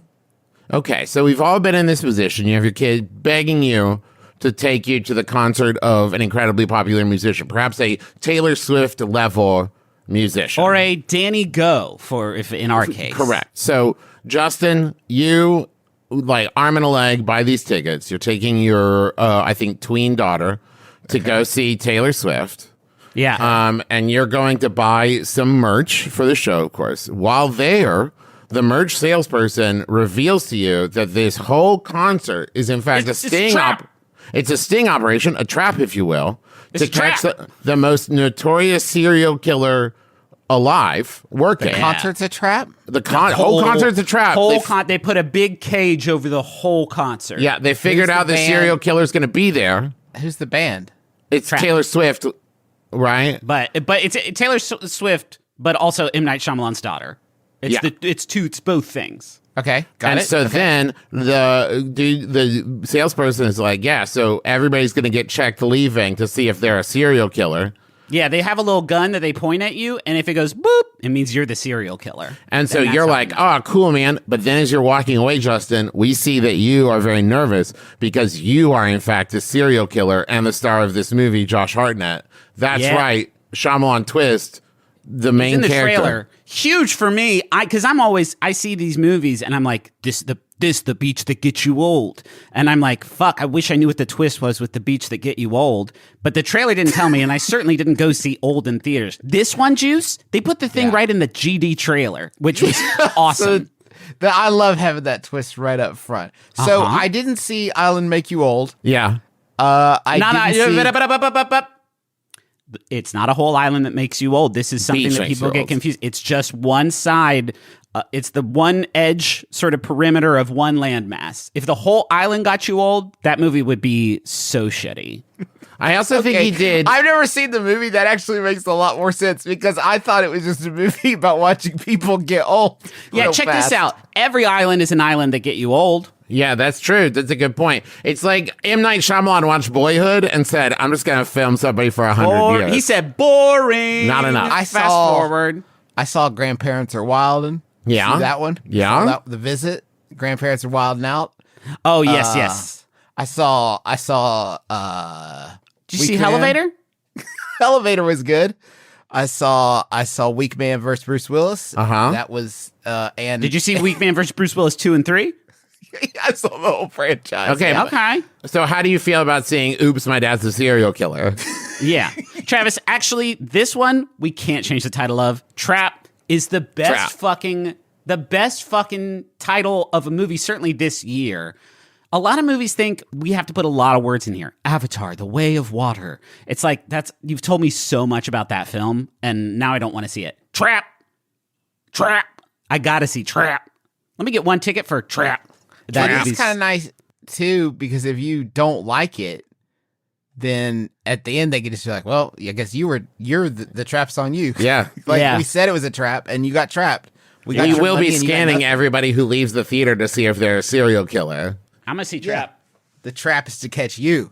Yeah. I'm gonna watch Trap. I might wait 10 days for it to appear on my home television set. On your Roku. Which is so fucking kind. The kindness that, let's say, a Borderlands has provided me, a gamer who loves movies, to say, the movie just came out, but we're going to go ahead and let you watch it on your home television set is so fucking choice, and I do appreciate that.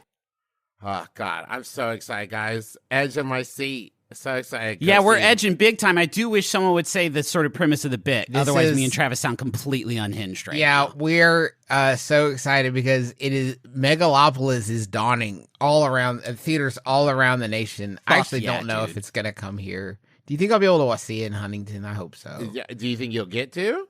I hope that I will get around to it. I heard Frankie Coppola. Yeah. I heard Frank say that if your city is so much not like Megalopolis, you're not allowed to watch Megalopolis. He's not like trying to spread the message to smaller towns that they could be Megalopolis.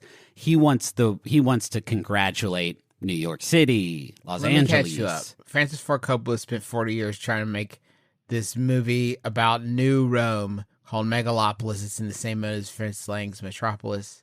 Yeah, I know. And he was so busy during that 40 years, he did not, from what I've heard from reports of his actions on set, spend any time maybe learning about social mores that had changed and maybe. So that's not the point. The point is it's part of Megalopolis. 2 of his incredible vineyards to pay for the movie himself because no one believed in his vision.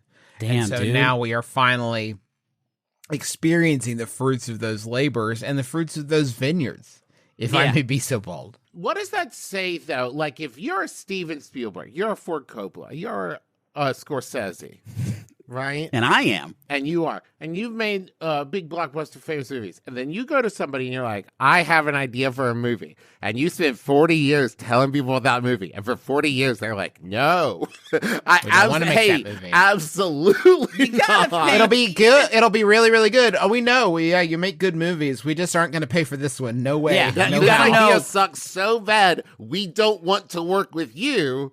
A proven successful director. You made what a lot of people consider to be the best motion picture of all time. And I know you spent 40 years on this one. It's that bad, Frank. Guys, do you know that everybody knows, but there's a scene in the movie that requires audience participation, right? I did hear about this. So maybe this is why it's not coming to Huntington, this is news. So this is true, except it's all kind of a little bit wishy-washy what exactly the true truth of this situation is. There is a scene in the movie where giant Adam Driver talks to someone who is supposed to be physically standing in front of the screen to deliver, I didn't know that was something we could do. I didn't know we could do that. This is an option. And like in Mickey's Runaway Railroad.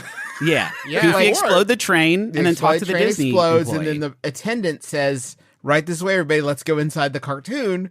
This scene lets you be inside Megalopolis by performing. Famously, also visionary John Hammond's idea for the Jurassic Park tour. That's correct, Travis. It is yes. Now he spoke directly with Mr. DNA. Now there are some theater chains that have already come out and said, "No, we won't. No do thanks. This. No. We can't hire actors." So we expect as a movie theater that by the time the film gets to us, the whole acting has been done. Yeah, everything's actually contained within the movie. So, yes. Yes, and it seems like the line is actually pre-recorded in the film, right? But what this means is that you have a primo opportunity when you go see Megalopolis. And frankly, you will probably be fighting a crowd, and it's going to be part of the joy of seeing this film. It'll be like Rocky Horror. If you learn the moment, you could absolutely justifiably bum rush the film at this point to be the guy. Everyone will. Yeah. I will for sure. So it will take some commitment to get the timing right, because I haven't checked, but I have to imagine the runtime of this here baby ain't coming in at an 88. You know what I mean? It's a 220 from what I heard. Ooh, right? 220 or 2 hours and 20? 218. Christ. 2 hours and 18 minutes. Chunky. Cool. So you're going to have to watch that a couple times to get the timing right. Travis, if I told you that Aubrey Plaza is playing a character named Wow Platinum, what would you say about that? Sorry, Wow Platinum? Sorry. The thing is, Wow Platinum is the name of another name from it, this Shia LaBeouf, is Claudio Pulcher is another character. Uh-huh. Okay. This is what took 40 years. WoW Platinum alone took 6 years. Jason Schwartzman plays a character named Jason Zanders. Okay. That's cool. That actually. feels like that. that was kind of a gift to him, huh? Yeah, He that's was what just I on would set change my that name day. to if I had been him. They put Dustin Hoffman in this one. Dusty Hoffman, man, talk about he is quite dusty, I would say at this point. Yeah. Oh, a lot of box office grime on this guy. Why haven't? Hey, he was a good actor for so long. Why did anybody put him in a film? Opens newspaper. That was Francis's whole deal. You guys don't know that he was like, I'm putting all the canceled people. All in the here. dusty old boys. I'm surprised Wild Platinum wasn't played by Roseanne Barr. We got my Tim gosh. Allen. We got that guy from Mr. Show in here. We got them all. Fuck, man. And actually, he just recut it. He heard about Zachary Levi, and he was like, "It's not too late. I'm going to not cut too him late. in. We gotta get He's him gonna in be. the- He's going to go to every movie theater and stand in the front and deliver the line." This version sucks. I just sold another vineyard to add 70 minutes of primo Zachary Guys, Levi they got content. John Voight in this flick. Yeah, they do. He can Justin. barely talk. And Reuniting he's just lying Shia on a LaBeouf bed. and John Voight for the first time since Disney's I Holes. saw a clip of this flick where it was just John Voight lying on a bed with a huge boner that turned out to be a crossbow. Wait, he had a crossboner? Yeah, man, it's They just probably in say the that. movie for anybody to see. I gotta go see this movie. Can anybody go see this? I guess it's rated R, so not anybody can go Not see this. anybody can guess. When Thanks. can I see Megalopolis? Would it surprise you guys to know that Megalopolis is going to have to compete against 2 robot films? Mhm. It's a tough week. Looks like we can all have a good laugh at Frank's expense, but some of the messages of that movie, I think, are gospel vis-a-vis the robots are going to take over all of cinema. The film releases in theaters September 27th. So let That me already see happened. that's passed. Time is Let me fast, check. yes. Let me do a quick Fandango. Yeah. Let me do a quick tango with Fandango to see if I'm able to. What if Fandango had an option where it's like, you can get in for free if you're the guy during the scene? Will It's you be in- pleased to be the guy during the scene? Do you think there's someone who goes see Megalopolis 100 million times just so that they can have that experience of being the guy in the scene over and over? Maybe they can put it in their IMDb credits. Yeah. I never had a major breakout role, but I was the guy in the scene of 21 screenings of Megalopolis. I was in the stage production of Megalopolis. Huntington, West Virginia, where I can see Vindicating Trump at 3 different times, but can't see Megalopolis once. Ugh. Shame. For shame. For shame. Oh, well. Hey, this is still an advice show. We still are all about helping people here, even if you can't see Megalopolis in your neck of the woods. And don't. And Maybe don't. It don't Maybe sound don't. very good. You don't have to. I saw somebody say, you know what, just wait till it comes to streaming and then make the choice every day not to watch it. Here's how I'm going to consume this film. In a year, in short clips on TikTok of people saying, check this rowdy shit. And I'll be like, don't mind if I do. I got it in and out, everything I need out of Megalopolis in 4 minutes. Thank you so much. Yeah. Also, Joker. I can't believe a new joke. This is just I know. fucking like him, too. He snuck one in there on us. Mm-hmm. First Joker, everyone was talking about Joker. This Joker, I feel like not everyone's talking about Joker. Isn't that interesting? That's what makes him the craziest. Yeah. If you stop paying attention to that guy for even 1 second, it makes him. And that's So wild crazy. because the people that often love to talk about the Joker the most, I would Yeah. think they would love it when like a woman joins the main cast as like a counterpart to him. It's Is there a wild. more damning critique that a film or television review can lay on something than this piece of media underutilizes Lady Gaga? That makes me that all of a sudden I'm mad about the film that could have been, which was a kick-ass again. Joker flick. Yeah. Stephanie's talent underutilized. It makes me want to throw up on the floor. Beep, beep, beep, beep, beep, beep, beep, beep. Guys, check the Chiron, check the newspapers. Chiron. Check that there's a Chiron at the bottom of the screen right now. It says check it out, and it says Hot. Hamnet. It says Hamnet watch, and this is a new movie out in theaters, and it's called Hamnet. And Hamnet is about the son of professional playwright Bill Shakespeare had a son and named his son Hamnet. And so this movie is called Hamnet, and it's a real guy. His name was Hamnet Shakespeare, and that's a real guy. I thought I knew a lot about this fucking dude because, like, I've been in his shit before. Deep in his shit. Speak hands for me, fucking in there. I thought I knew. Still got it. He still got it. Thanks, man. I knew everything about this old Victorian man or whatever way before that. Dark Ages. He had a son.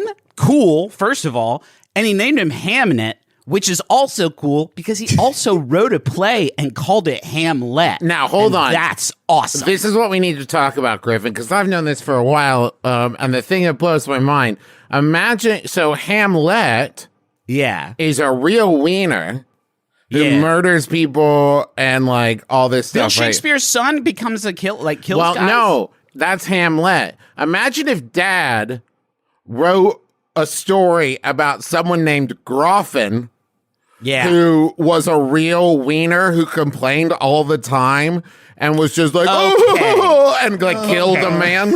I haven't seen the movie, and this is a Hamnet watch only, sort of conceptually, because it looks so boring. But he had the son first, called the son Hamnet, and then wrote a play about a real piece of shit and was like, I'll call him something that sounds a lot like my son's name and not the other way around. I believe That's so, not yeah. Actually, historically how it happened, from what I understand, he wrote Hamlet, and then Anne Hathaway gave birth to their first child. Yeah. And she says, Bill Shakespeare, tell me true now. What is, and she was holding the baby up, and she's like, Bill Shakespeare, tell me true now. And she was shorn. She was shaved. Shorn. She did that again. She said, I like that look. It's not Anne Hathaway. Anne Hathaway's wife, Griffin. Oh, sorry. And she says, Bill Shakespeare, tell me truly now, what's the greatest thing you've ever created? And like, without even thinking, he's like, Hamlet. And she's like, what? And he's like, I said Hamnet. What? I said Hamnet. Hamnet. And that's the name of our, that's the boy's name now. I would like to name, if I may, it's a name it's I've a family been calling name privately for a while now. Hamnet. It's a family name that I came up with because my father used to catch hams in a net. He was a ham fisherman. And that's real. It would be as if younger Stanley walks out of the hospital holding his little bundle of joy and said, everyone, I'd like you to meet Spider-Man. This is MBMBaM, and he's my beloved son. I named him after one of my favorite guys. Excelsior. I'm drunk. It's like drunk. I named him after him, but not really.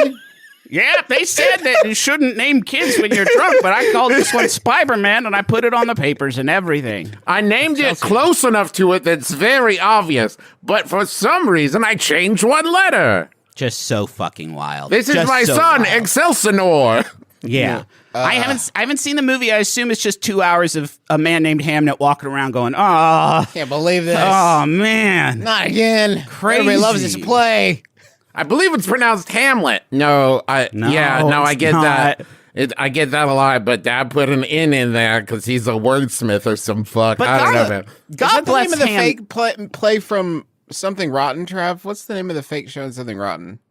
I don't know. Omelette. I'm kind of a jock. Omelette, the musical. Oh, it's hilarious. Hilarious stuff.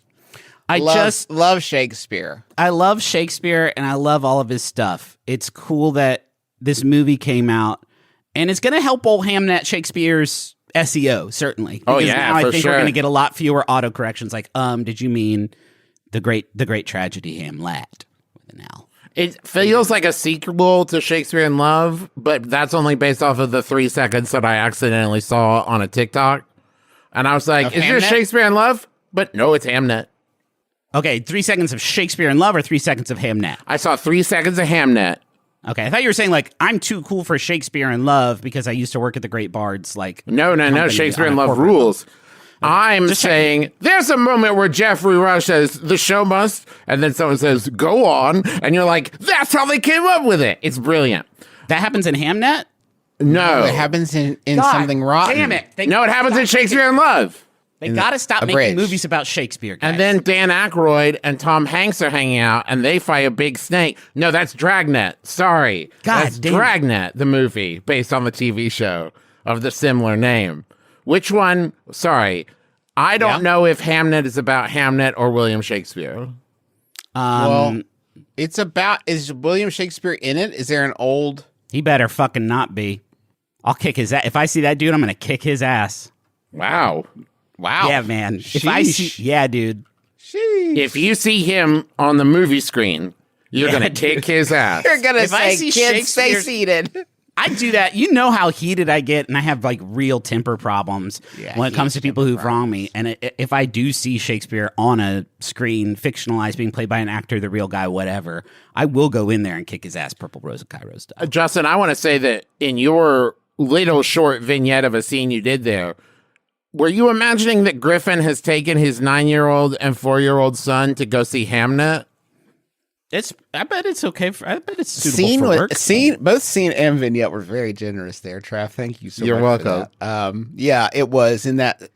Guys, I'll be honest with you. From the moment you said Hamnet, I have been imagining an animated film about a pig Shakespeare. Yeah, like And Spider guys, Ham. Yeah, nothing you're saying is erasing my pig Hamnet from my mind. It's just there. I And, love Justin.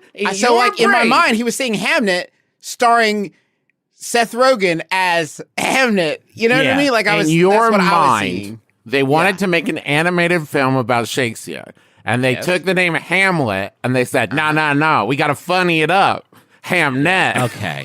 Yeah. Okay, so the movie apparently... Okay, guys, the movie starts. A written prologue states that in Stratford, Renaissance England, Hamnet and Hamlet were considered the same name. I imagine this is like a There's no way. Return of Emperor Palpatine sort of crawl, like, hey, listen up, you funny... Hey, chuckle fucks, before you guys start busting on your podcast, you should know that they used to say these names pretty much the same way. Was Hamnet a nickname for Hamlet? Yeah, dude. Sometimes they would just swap sounds around. That's why he came up with so many goddamn words. He's a great bard. But I'll kick his ass if I do see I know, him. Griffin. I get it. Yeah, man.